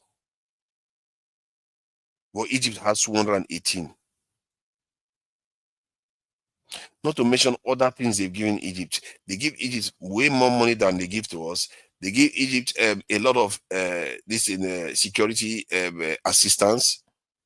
You can argue that maybe because of the Suez Canal. But the Suez Canal is just a transportation hub. But Nigeria has a lot of influence, but Nigeria doesn't pull that influence at all. Nigeria can influence many African countries in any direction. If Nigeria moves towards the east, towards China, the rest of Africa is more likely to move. If Nigeria wills it, if we had the power, if we decide to make ourselves strong. Can you imagine if Nigeria had a 1 million man standing army today compared to other African countries that have many soldiers? They will be scared of Nigeria like crazy. If Nigeria says something, they will move in that direction. They will move straight. The moment Nigeria says one thing, they will go in that direction immediately. Well, Nigeria, we don't pull our weight, and we let everybody to bully us and tell us what to do. And our leaders don't ask anything of them. We just work with them and say, "Oh, please don't kill us today. Allow us to be in office so that we can just be do for a while. And when after we do, the next guy come and be do too." What kind of country is that? That is so boring, and it's not a life. Your children cannot aspire to anything. All they can aspire to do is run overseas and work for foreigners. That's all our children aspire. If you ask many Nigerians, one of their highest dreams is to travel overseas, to go and work for foreigners. That is what our leaders have raised their people to be. To serve others, not to build their own nations. All these things is part of why we haven't made much of a headway on anything. We have not even renamed our country. We've not made a local language an official language. We've not we've not even written our own national anthem now, given what he has now done. Nigerians that even export music, we can't even create our own national anthem. All those things needs to be corrected. They need to be reversed. That what he did with the national anthem needs to be reversed. Reverse, and we create a new one. The damage he did with the currency, if possible, it should be reversed to a point whereby the naira should be somewhere at most 800 naira to $1. At most, it should be somewhere pegged at that price. You're going to find that the petrol prices will come down at the pumps, and people will feel a lot richer. And then, most importantly, our money will go further. Nigerians from inside Nigeria can be able to spend money and buy stuff overseas. How about Nigeria keep the lights on for the people before F-16s? You see, that is a point that a lot of people make, but it's a kind of chicken and egg thing. If you want to keep more lights on, you need more F-16s. Weak people don't get lights. But I get your point. Not every nation that is weak, militarily weak, don't have light. That is true. Like Ghana, you can say Ghana has light to an extent. Not everywhere in Ghana has light, by the way. Most people think there's the entire country. No, it's not. A lot of them still have power outages. But in Accra, most of Accra has power. But then again, Accra is not like Nigeria, where you will say it's everywhere. But Nigeria is poorly powered. And one other area of Nigeria that most people don't talk about is that it's not that we don't generate power in Nigeria. The power that is generated in Nigeria is from generators. That is the problem. And funny enough, the generator don't need distribution lines because it's locally producing is by address or maybe a state. So we generate power. I think in Nigeria, based on my calculation, on the research that I did, I think we generate almost 30 gigawatts of power. This is almost 30 gigawatts we generate, based if you take the generators, solar panels, and all those other things into account. But it's very, very inefficiently done. And that is the problem. It costs us way more than 3 times or maybe 4 times over to use those things to generate power compared to what you would have been when you use normal national grid to do it. Yeah, I that's my point. You are see, Fly Aubrey. You are saying exactly what I'm trying to highlight. Everything we've done has ensured we will never get to that point. The world is moving further and further away from us. And when we say the world is moving further and further away from us, you might as well say our day of judgment is coming closer and closer. In other words, our people are facing a deadly threat as time goes on, if that carries on. Because weakness is punished in nature. It's not personal. It's just punished. If you keep remaining weak, you are inviting problem. You are the problem, not even the other side. We become the problem. Because you're inviting problem to come to you. And when they show up, there's no use of an antelope negotiating or pleading mercy with the lion. That's not going to happen. Nature will take its course. The lions have to feast. That is what is going to happen. And I'm sorry I have to be bearing this type of news to people that are probably preparing for, Christmas. But this is the negative one. The positive one is coming later in the day. This is the negative part. The positive part of talking about positive things that we could do, and the things that are already positive that has happened this year. We'll talk about those things too in Nigeria, because there are positives that have happened in Nigeria this year. It's not all negative. And some of the negative stuff has already come and maybe the effects of those negative things are beginning to wane. It's beginning to lessen now, so it's not as bad anymore. And with doing the positive things, um, you might actually start seeing real improvements in Nigeria. Question is, are they making any move strategically? That is the one that kills me the most. Why is it Tinubu works with all these people, but you don't see any strategic change? Except you want to say, some people could argue that the strategic change is that Dangote refinery is even allowed to exist. Because normally that is not allowed. Why do people not ask why it never happened for the last decade or so? 2 decades. No Dangote refinery. And now, to be fair, even in Nigerian refinery is still not working today. People like Farouk, they are the ones in the cog of the machine destroying it, making sure our systems don't function. And for the life of me, I don't know how people like that sleep and enjoy their life. Just because you get a little bit of money, you make sure your people's life are miserable. They will never see a future. Those people are sickening, because what they are doing is not even good for their own people. It's not even good for their own children. What makes them valuable and made them rich is because there was Nigeria, and the Nigerian people empowered them. And then they want to kill those people because you want to take your money and go overseas and put them there. Then you're just living at the mercy of those foreigners. The only reason why they are tolerating it because you just put your money there, and they can decide to seize it, like the way they seize the Russian ones. They can decide to seize it at any time. So all these people that do all this steal national wealth, making sure the national refinery doesn't work, I don't know, man. I really don't know how they live with themselves.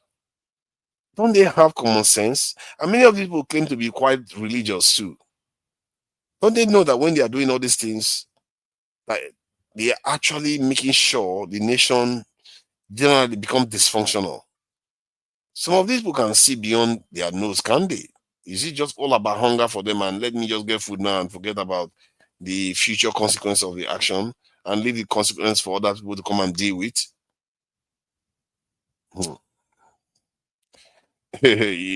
You don't read comments, do you? I do read comments. I do read comments, especially when I'm having a monologue like this for quite a while. I can't believe I've been talking for straight 2 hours. That is crazy. I've been talking for 2 hours. So I do read this in monologue, and that's comments. I mean, let me read the other one. It says Nigeria has the 4th largest oil reserves in the world. Is it the 4th largest oil reserve? I didn't know that. The economy and people should be served better, bro. See, to be served better is like saying, how do I even describe it that will make more sense? It's like saying you found a child standing on a field of diamonds and gold, resources on the ground. And you have your own children, you have your own family to worry about. Would you care whether that child gets that gold or not? No, your job is you go there, you take the resources and you use it to make yourself rich and you help your own people. So that's how it works. Even if we are rich, but we have not proven mature to control the wealth. Some other person will come that is more mature, will take it and go and use it to build their own societies, because they are mature enough to understand that that is how they defend and protect whatever they own. And there are many of them that don't even have natural resources like we do, that God has not given them the blessing of natural resources, but yet they are performing well ahead of us. Maybe even because of that, because they value what we have that we don't value. We don't even value human beings, not to mention the natural resources under the ground. When we don't even value human beings that are above the ground, that can look into our eyes, Some of the stuff we do, to be fair, like some of the stuff you hear that some people, I don't know how many they are, whether they are, I know they are a tiny minority. Like you hear in the South is how some people are busy, practicing some very, very terrible practices that is actually taboo. How those people can even exist in any society, I don't know. We should have done away with people like that by now. This country really needs cleansing. I tell you this, it really needs cleansing.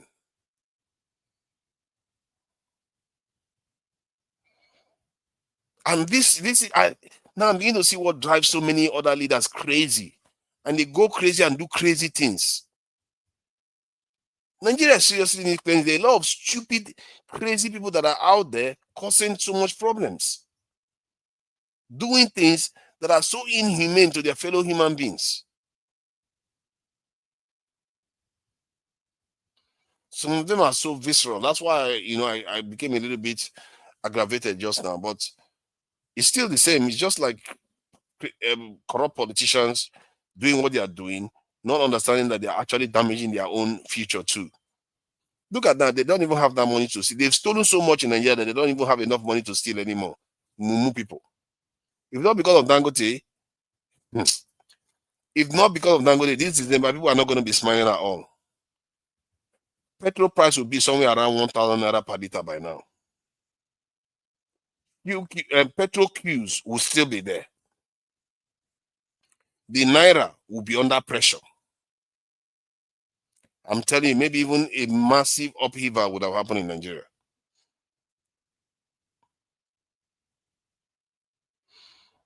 It shows you how much Dangote is helping his government and how private institutions can transform nations.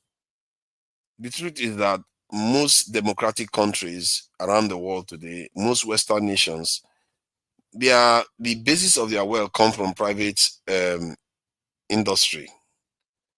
It's very interesting because capitalist nations are not associated with, how do I describe it even? They are not associated with a kind of multinational sort of monopolies. They are not associated with it. People always assume that in the West and most democratic nations in the West, that the way it works is that there's always competition. That's the assumption. That's the core of where it starts from. They assume there's competition. But it's not necessarily true. There's not always competition. Often it's a monopoly, dominance in one field or the other. You get, and they go on to build very powerful organizations that the nation that created those organizations emanated from gain a lot from it. So based on that, to an extent, private establishment that become strategic become national assets, for want of a better word. Even a national company, they're not just a normal enterprise anymore. They are like a national company now, a company that is, you might as well call it public owned. To show you how that is true, you remember during the crisis, the last recession, when just before Obama came into office, they had to save a lot of companies. That's when this term "too big to fail" came to be recognized. Too big to fail. But the too big to fail is not just too big to fail, because they are national assets. You're not going to allow your national asset die. You can't, because if it dies, it affects the whole nation.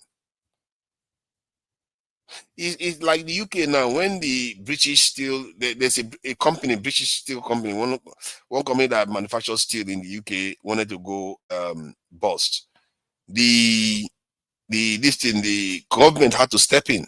Even this year, the government still had to step in to ensure that government doesn't go bust, because to them, they understand that company is strategic. They don't care whether it's making money or not, because they know someday they may need to manufacture their own steel when they cannot get it from China. They think, you see, this is the way they think. They think into the future. Even when they are losing money on that thing, they invest in it. Because to them, they feel like tomorrow we may not be getting this steel from China. If China decide to hold on to the steel that they have, then we want to make sure that we have the ability to create our own steel, at least immediately. So they save the steel company. So private institutions are a kind of arm of the government, but not directly. They support their nation. They affect the outcomes for their nation. This is what Dangote has proven. An individual, how can one person normally affect a nation like this? That tells you how capitalist systems work. As a matter of fact, that's what drove the Japanese to become so powerful. That that even when the Americans got to Japan, when they defeated Japan, one of the things they made sure they do was reduce the industrial capacity of Japan. And even with that, look at how Japan still is. They had to reduce it because that Japanese industrial capacity was so much that Japan was able to manufacture so much weapons and so much technology that was more advanced than the Chinese ones and maybe even the Western ones. The West had to come together to be able to defeat Japan. So it's just like that. You have to take yourself seriously in this life if you want to be taken seriously. We as a people, I don't think we have managed that. And I don't see any reason why anybody should even feel sorry for us. Zero reason why. Except I'm just saying being emotional and saying, you know what, they should support us because we are human beings like them and all the rest of it. They should, after all, we are not their enemy. Why can't they just help us? Yeah, you can say that, but that's all you can say. But don't expect it because nations don't behave like that. Nations are about their interests because they have their own people. They have their own children to worry about. They have their own elders to worry about. They have to do what they can to get as much resources for their own people. It's just for us to also figure out how to make sure we protect our own people. And right now, President Tinubu, I've not seen one thing he has demanded from the French. I really wish he could tell us one thing because all he keeps coming out to tell us is, oh, we've assured them that we are going to create national state police. You want to balkanize your country without even knowing it. You want to create state police. Oh, we helped to neutralize the coup plot in Benin Republic. We almost attacked Niger, and we ended up breaking ECOWAS into almost half of the landmass is gone. All these things you've done for the West, what have they given us? Cancel the trip to G20. What have you gotten for it? Instead, we were threatened with invasion, with bombing by Trump.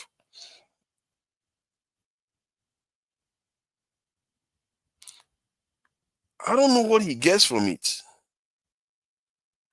I don't know what he gets from it. Why do our leaders lack ambition? If Tinubu came back today from France and say, oh, me and France, we just signed a deal. France is going to be building their jet fighter engines in Nigeria. I'll be like, now we are talking. Now we are talking. Now they are beginning to see us as people they can work with. You see, when a nation like that decides to do that in your country, if you don't have enough security, they will back you to have it because they don't want their technology to fall in the hands of the wrong people. But you don't see that sign in Nigeria. Have anyone seen that sign in Nigeria that these people are looking to do anything? There are so many other things that they can do that is strategically important. There's nothing. Okay, Merry Christmas. I see you there. Olusinwa Williams West. Thank you for that. Merry Christmas. A lot of people are getting ready for enjoying their holidays. You know, up OPF official channel is giving us electricity. What's giving us electricity? I don't know what you mean by it's giving us electricity. We've not gotten much of an electricity from anybody. The only thing we get electricity from is generators and solar panels. It's funny because Nigeria don't even use wind turbines. I don't know where we have ever used wind turbines. I've never seen it before. Is it that we don't have air at all flowing through Nigeria? Is that it? I don't know. Maybe wind turbine doesn't produce enough power. That's why. Because the advantage of wind turbines are quite good when you think about it. Because they work at night, you see. Who would have thought so? They work at night. Not like this is solar panels that don't work at night. When the sun blinks a little bit, solar panels disappear. So wind has that advantage that they actually work at night. Let me encourage people to like, share, and subscribe, because I don't think a lot of people do this on these channels. We need to like, share, and subscribe to the channel so that people can be able to watch the videos and see the videos. And I have to be careful about playing videos now, because I have found, based on reports, that we are being flagged. That in terms of not being monetized, the videos are not being monetized, because some of these funny programs and that we play, they have music in the background, and they tend to be flagged. Even when I checked it on YouTube, they still get flagged. So it's something we have to be confirmed. Are you not monetized? No, we are all monetized. Even on my own Tunanja channel is also monetized. However, in terms of Tunanja hasn't gotten a penny out of the platforms. However, on Dr. Damages, it's meant to be monetized, but because of some of these videos, the monetization comes off. So it means that even if you get a lot of views, you don't get paid for it. But the views are also quite important, because one can still, it means when you get monetized, you actually do get a lot of funds from it. But it will be good to try to avoid that issue, and I will try to be doing more to avoid that monetization issue. So that is that on that front. I think we've covered quite a lot of ground, and we've done 2 hours of live streaming already, so that the video is not very long. I will recap the key things that we need to do to reverse, to make 2026 December one of the best Decembers ever. And for the life of me, sometimes I feel like President Tinubu doesn't want to govern well. That's why he's focusing too much on politicians, jumping ship and joining APC. Because if you want to govern well, you don't even need to worry about manipulating politicians at all. The country will vote for you for free. You don't even have to convince them. You don't even have to we don't even have to campaign that much.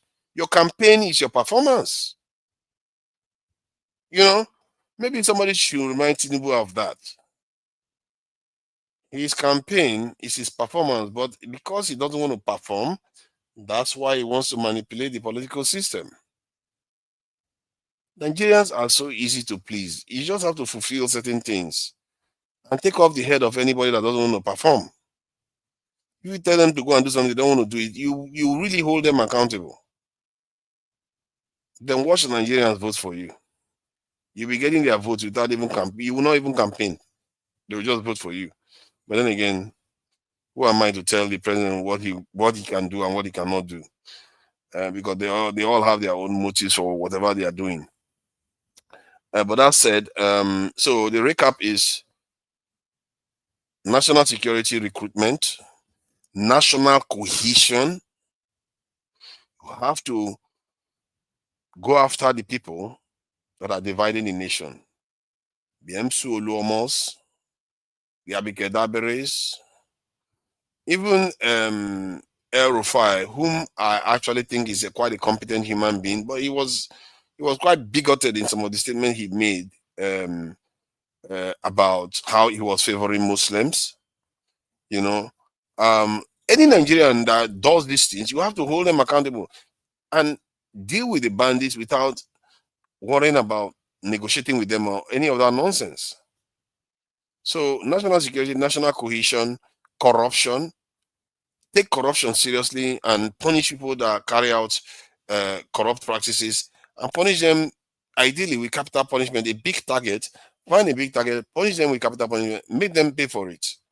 Let's see who's going to come and cry for them. Those people that come and cry for them, they too should face the consequences. Because why should you mourn for people that steal the national wealth? So those are 3 to 4 critical things that if this government choose to do it, by the end of next year, Nigerians will do the rest. And that will be coming close to 2027, isn't it? The campaign period. He will not even need to do anything. If President Tinubu decides to recruit 200,000 next year into our national security, he creates 200,000 military positions, maybe another 50 to 100,000 in police and customs and the Secret Service. Because you can't go to 1 million in 1 year. You can't. Realistically, you don't have the training facilities, and you don't have the resources to do that in 1 year. So you would take a few years to build up to 1 million.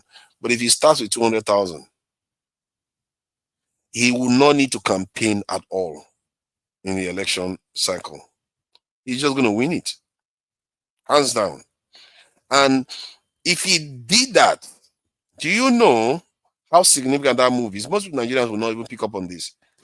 That move will be the first time in history since the colonization wars that got Nigeria to be colonized, that Nigeria has actually started taking its national security into its own hands. That will be the first time. I really hope people understand this. We've never had it. All this fake, ecomog, this thing. No. That is basically measuring height among dwarfs. We've never truly had it. If he does it, know that Nigeria for once has a chance. For once, there's a glimmer of hope that will emerge. That existential threat that Nigerians face and all black people face around the world will start lifting. And it wouldn't have lifted, make no mistake. It would have lifted, let's put it this way. Let's say there's 100% lift to go. It would have lifted just about 2 to 3%.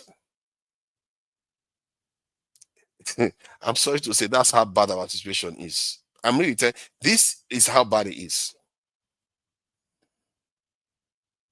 We've really not, because what those people represent is just a sign that we are beginning to try to head in the right direction.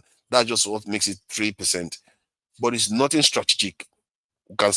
Anybody can still come here and look to wipe us out, and they may succeed. Because we don't have anything to defend ourselves. We barely even have bunkers. Even one natural disaster that hits Nigeria, a proper one natural disaster that hit Nigeria, you'll be surprised how many people are going to lose their life, because the country is hardly, the structures are not strong, the dredging is not there, the waterways are not properly managed, the healthcare system is just the casualties. Can you imagine if tsunami hits Nigeria today? We should not pray for anything like that. But then again, maybe something like that happens. For once, we'll take ourselves seriously. For once, we'll take ourselves seriously and say, you know what? Never again.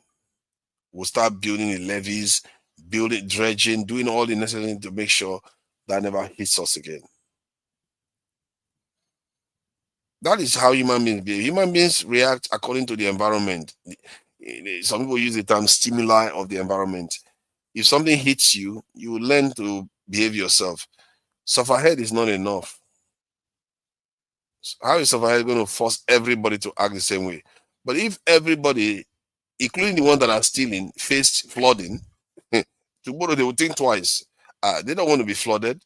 They have to think straight now and get the problem sorted out, because they too are at risk.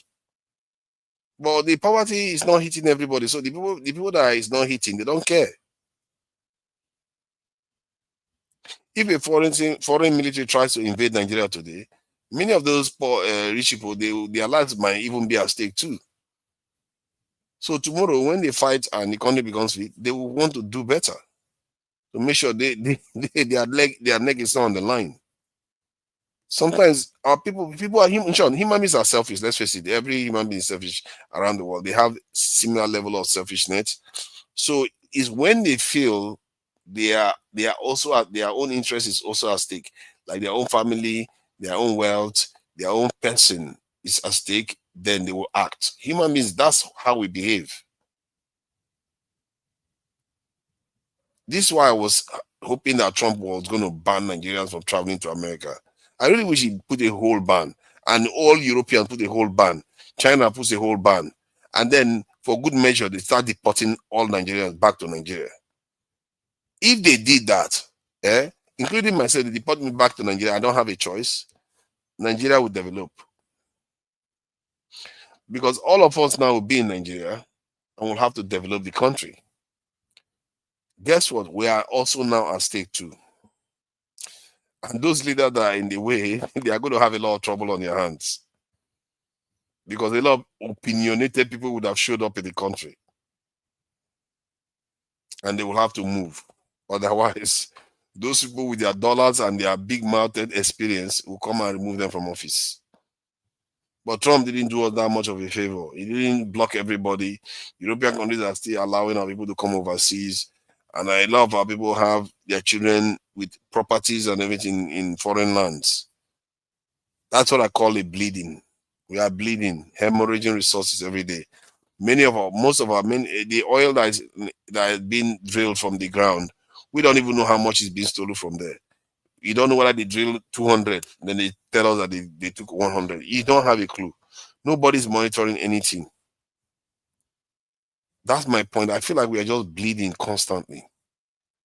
There's no checks and balances, proper ones that you can rely on. And these checks and balances, I don't think it's something that can just be fixed on its own. You need a strong event.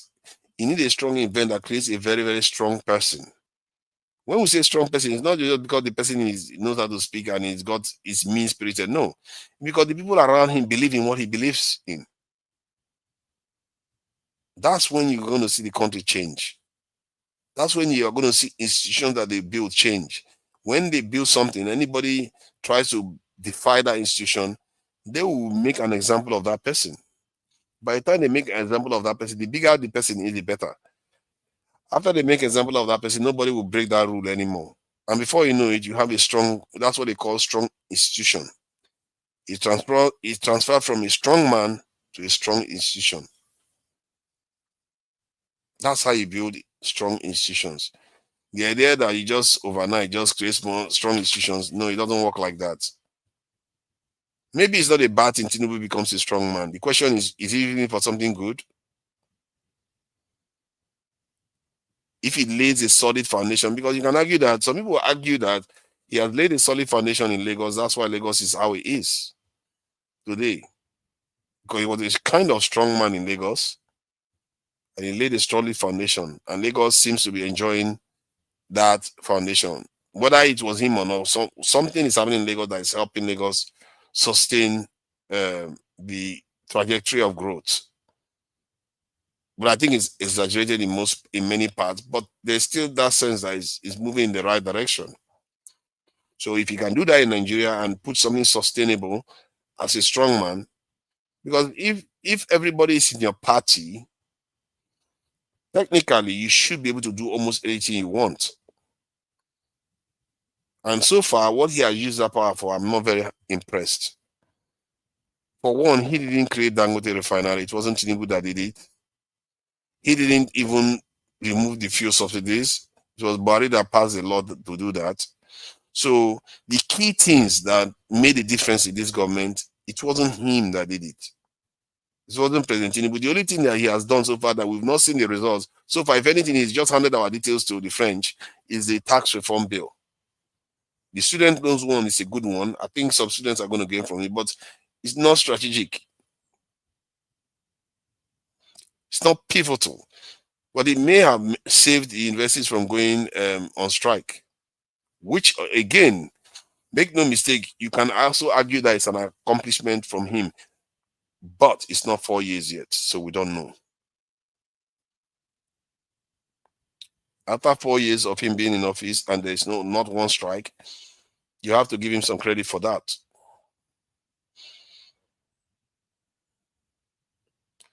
I don't just know what my problem is that our leaders don't just have ambition. That's all my worry for them. I just feel like they are not there to serve the people. So let me check how much likes this video has gotten to see whether the few people that are watching, not a lot of people are watching, I have to say, whether they've liked the video. Because it's important people, take their time, click the like button. It doesn't kill you, it doesn't do you any harm. Just helps people see the video even more. And I know a lot of people are doing Christmas right now. No, not a lot of people are coming out to come and watch this stuff, this live stream. You see what I mean? Okay, yeah, not a lot of people do it here. Not a lot of people are on Dr. Damages, so the likes are not very high, but I hope that the ones that are present make some effort to just go to the likes button and click it, because a lot more people will get to see the video then, because I think YouTube uses the algorithm to check the likes and then show it to more people to invite them to come and watch. So the most, like I said, the most things that needs to be done, I've stated them multiple times, so anybody that watches this video will probably pick up on it, that I've said that national security, cohesion, and corruption. If you want to deal with all this problem, deal with them properly. And if Tinubu deals with these things, he doesn't even have to campaign. I will just don't bother campaigning. You win. I don't even think anybody will bother running against him. If Tinubu just does national security stuff alone, that recruits that many into the national security forces alone, watch Nigeria. Just watch what happens in the country.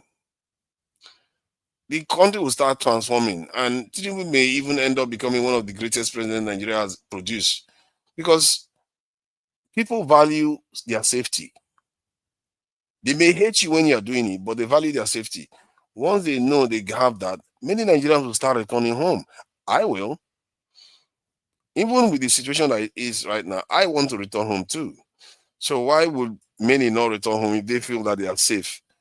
They will come for dirty December and stay for dirty January, dirty February, dirty March, dirty April. It's going to be all dirty months suddenly. Nobody wants to live again.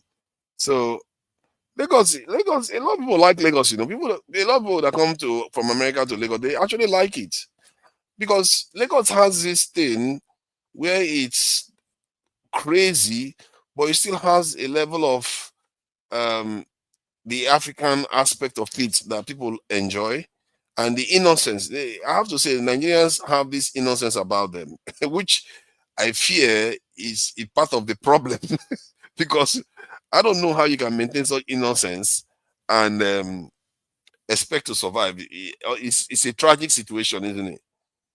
You can't be that innocent in this world. It's sad, but that is the nature of life.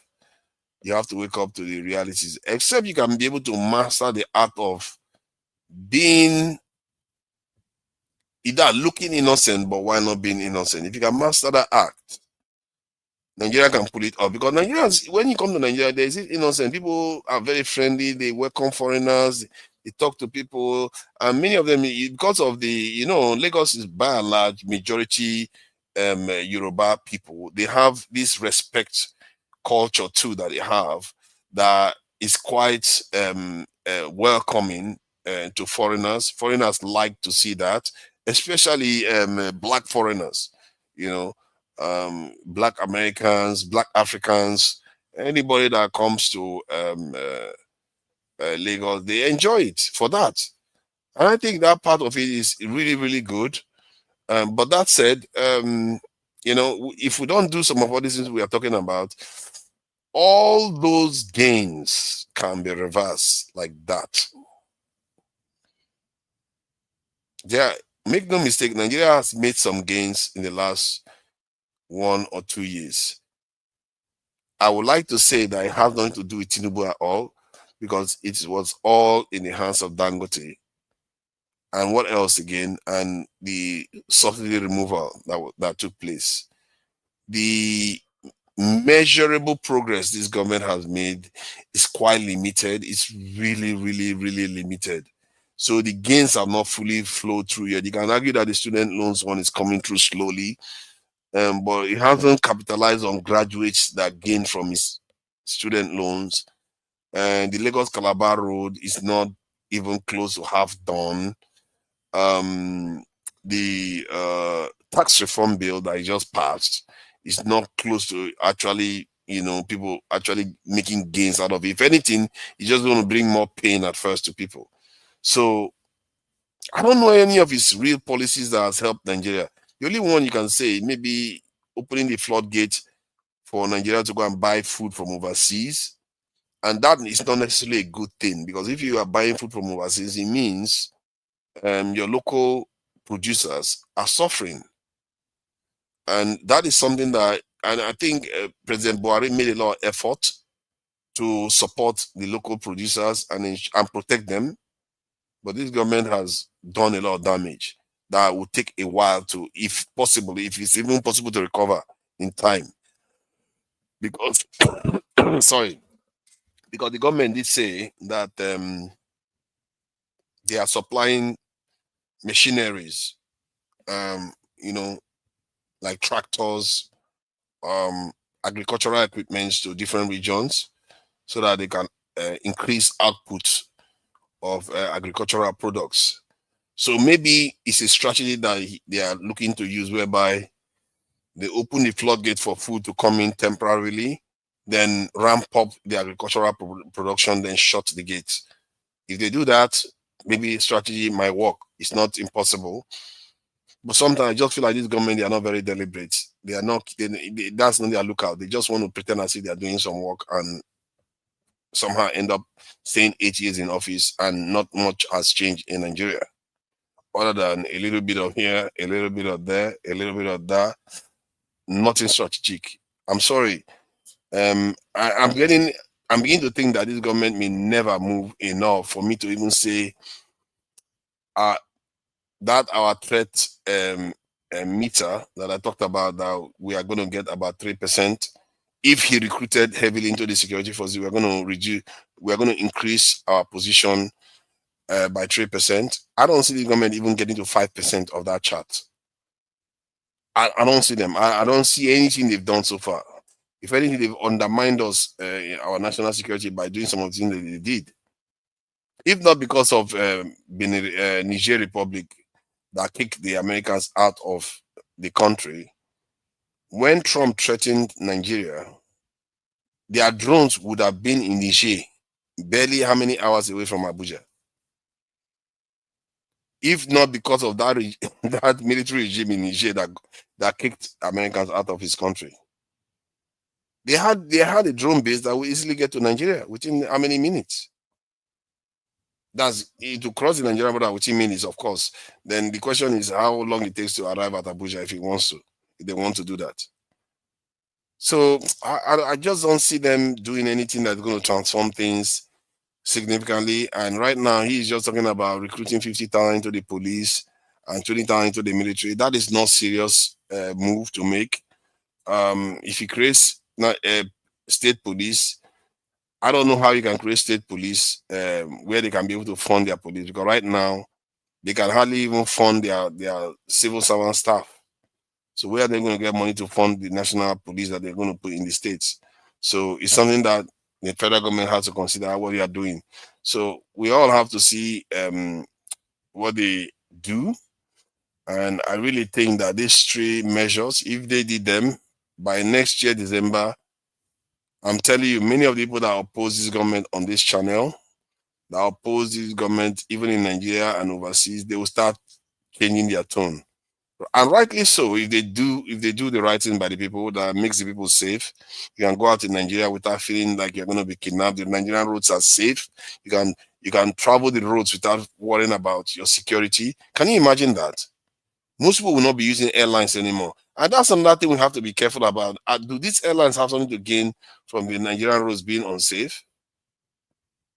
It's something we have to worry about, because when you start creating an environment that encourages certain traits, like you know how people talk about how the people that manufacture generators don't want Nigeria to get electricity. That's what I'm talking about here. Because if airlines are gaining from insecurity on the roads, you can see the incentive to ensure that carries on. Just a thought. There's zero evidence of this, by the way, so don't look at it from that point of view. But it's just a thought that we'll have to keep an eye on. Because if you have national security, nobody's going to be flying planes all over the place when they just need to go to the next town or travel to Abuja or something. Especially if you have trains on top of it. You have a train line from Lagos to Abuja, from Abuja to Rivers State. Really, I don't even know why you don't have a train line from Lagos to Rivers State. Why is that not even there? As a matter of fact, why did they not even build that as one of the paramount things that they are supposed to have done? You see how Nigerian politics makes Nigeria poorer? Rivers State and Lagos are supposed to be some kind of twin states, really, when you think about it, because they are riverine. There's a lot of wealth coming from those two areas. It crisscross them to Calabar, then from Calabar it goes to Cameroon and to other African countries. The more routes you have to transport goods, the more routes Nigeria has to sell its goods. Remember that train line that's coming through Nigeria. Nigeria is the most densely populated African country. So no matter what happens, that train line, as it's coming to Nigeria and going to other African countries, Nigeria is going to be the beneficiary. Because when it comes to Nigeria, Nigeria will put its goods there. Once we load our goods, it's going to have the largest numbers. And when it goes towards Cameroon and other countries, we are going to be selling our goods there. And if it goes to West Africa, we're going to be selling our goods there. It's a win-win. I don't even know why nobody planned it like that, where you have goods moving from from West Africa to all the way down south towards this in Congo and Southern Africa. You see, if Nigeria was doing these things, guess what? Nigeria will have an interest in Congo functioning, and they will have to do something about the nonsense going on there too. All this, the reason why we don't talk about all this is because the country is weak, and that's why you have to fix it. We don't even broach these subjects because it seems like it's out of our reach to do. No, we have the capacity, we have the potential to be able to do these things. It's not even that hard if you did just the basic right things for the country. You can make Nigeria exceedingly rich. Nigeria is one of those countries that has so much opportunity to be very, very rich, but we just keep squandering it all the time because this short-sighted, mind-blinding people that we have. It's not expecting anything from Tinubu's government. I'm not. You see, I don't necessarily realistically expect, but I have to also reserve a little bit of space for potential change or surprise. It might surprise you. It might come up with something that you never know, never expected. Because if he fails, if President Tinubu fails, what does that tell you? It tells you that all his generation are useless as leaders. Because he should be one of his best, isn't he? In terms of politicians, he should be one of his best of his generation. In terms of being able to govern, in terms of being able to manipulate politics, in terms of being able to negotiate, he should be one of his best. And if he fails, don't bother voting anybody within his age limit. I don't even think you should bother voting anybody above 60 years. Because they are all, maybe even 50. Because I prefer younger people, because younger people right now, I feel like they are willing to make mistakes. They are willing to change. Even when they come up, even when they get to office, behaving like someone, like Tinubu and the rest of the other politicians, the classic politicians. But because now they have power, they are more likely to contemplate changing. You know what they say about old dogs not learning new tricks? This is one of those areas it applies. But the young dogs are willing to learn new tricks. Young dogs are willing to learn new tricks, and that's why I believe that the young ones should be given a chance to rule. Let them make their mistakes. All these people that talk about experience, screw you. The ones that have experience, they've finished us off. They are looking to still finish us off even further. Now, this president has gone and given our tax information to the French, saying that they have anonymized it. In other words, they're not going to have access to the details. Who told you that they're going to have access to the details? What if they can hack it? How would you know? How would you know whether they've developed quantum computer that they can use to hack it? How do you know? And they are in the process of being able to actually create quantum computers that can hack these things. Why are these people so silly, really? These people are creating quantum computers. Maybe they've already done it that can crack any kind of cipher, except the cipher is designed with quantum computing in mind to defy it. But I'm sure this system that President Tinubu's government is proposing has nothing like that. And then, of all the countries you can hand our tax information to, is the French. There is no Singapore. There's no Switzerland. There's no Vietnam. There's no smaller country. You went and gave our whole head to a tiger that can chew our head off. I don't know. I don't know what it takes for a leader to understand certain things that are not good for their people. And maybe it's not the leaders' fault, it's just the people. The people are the problem, because if the people were kind of outraged, I know that there's so many people defending Tinubu on this even. They're saying, oh no, what are the president going to do? Don't you already have ATM, Don't you have Zenith Bank in France? As if it's the same thing. It's not the same system they use. And Zenith Bank, not everybody's detail is in Zenith Bank. Not everybody has Zenith Bank. And besides, people that have Zenith Bank, if the president gives their details to France, they can opt out. They can go out of Zenith Bank and go to UBA, go to Access Bank, go to GT Bank. They can go to other banks.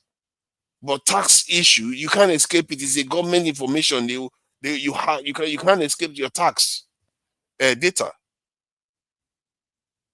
And you go and hand it over to foreigners with AI being involved, with the risk of them having access to direct real-time information of Nigerians and their tax. Not only Nigerians, including foreigners that are in Nigeria, the tax that they pay, the multinationals, Chinese companies, American companies, all of them will be in the hands of the Americans through Nigeria. I mean, it will be in the hands of the French through Nigeria.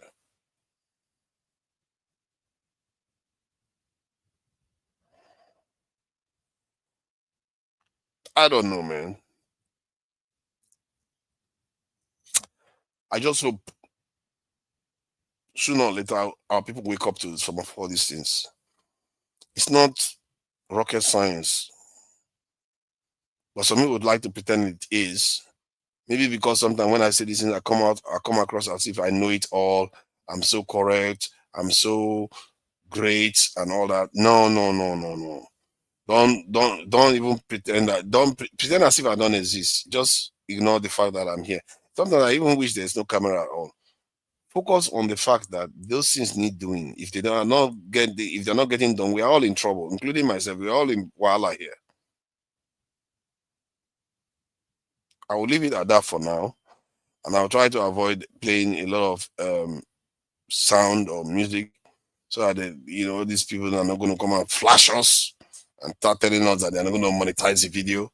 So I'm trying to avoid that. I have to be more and more careful about these monetization issues, because we need the funds to be raised. And if you are watching, remember to like and share the video.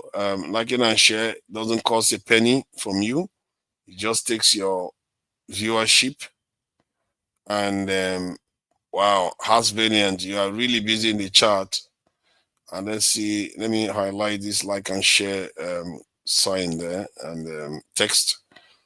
All right, so we're going to be closing up for now, and till next time, I will see you this evening when we discuss some of the positive things that has happened this year. I've already said some of the things that we can do to reduce and reverse some of the negative things that happened this year. So we all know that now. What needs to be known, the three things, to reiterate it: security, recruitment, national cohesion, corruption, dealing with it with capital punishment. Government officials that are found to be corrupt should face the capital punishment. If they do that, the end of 2026 will look very different from the one we have now. Thank you all for joining, and till this evening, I'll see you again. Bye. One and they go village with private jets. What's happening? Tell me what exactly is happening in Anambra State.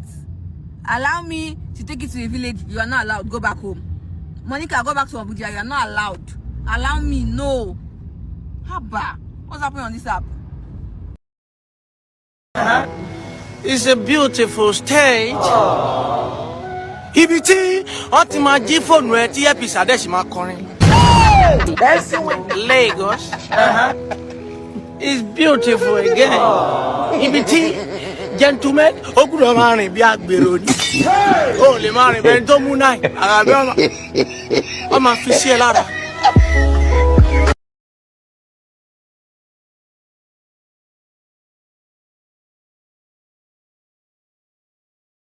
Between American police and Nigerian police. I don't want peace. American police, it's okay. If they want to arrest a suspect, and the suspect is in the midst of people, they will only arrest the suspect. They got no business with the people around the suspect. Are you kidding? For Nigerian police, if they want to arrest a suspect, and the suspectee is among the suspectors. All of now what did you now be suspectism?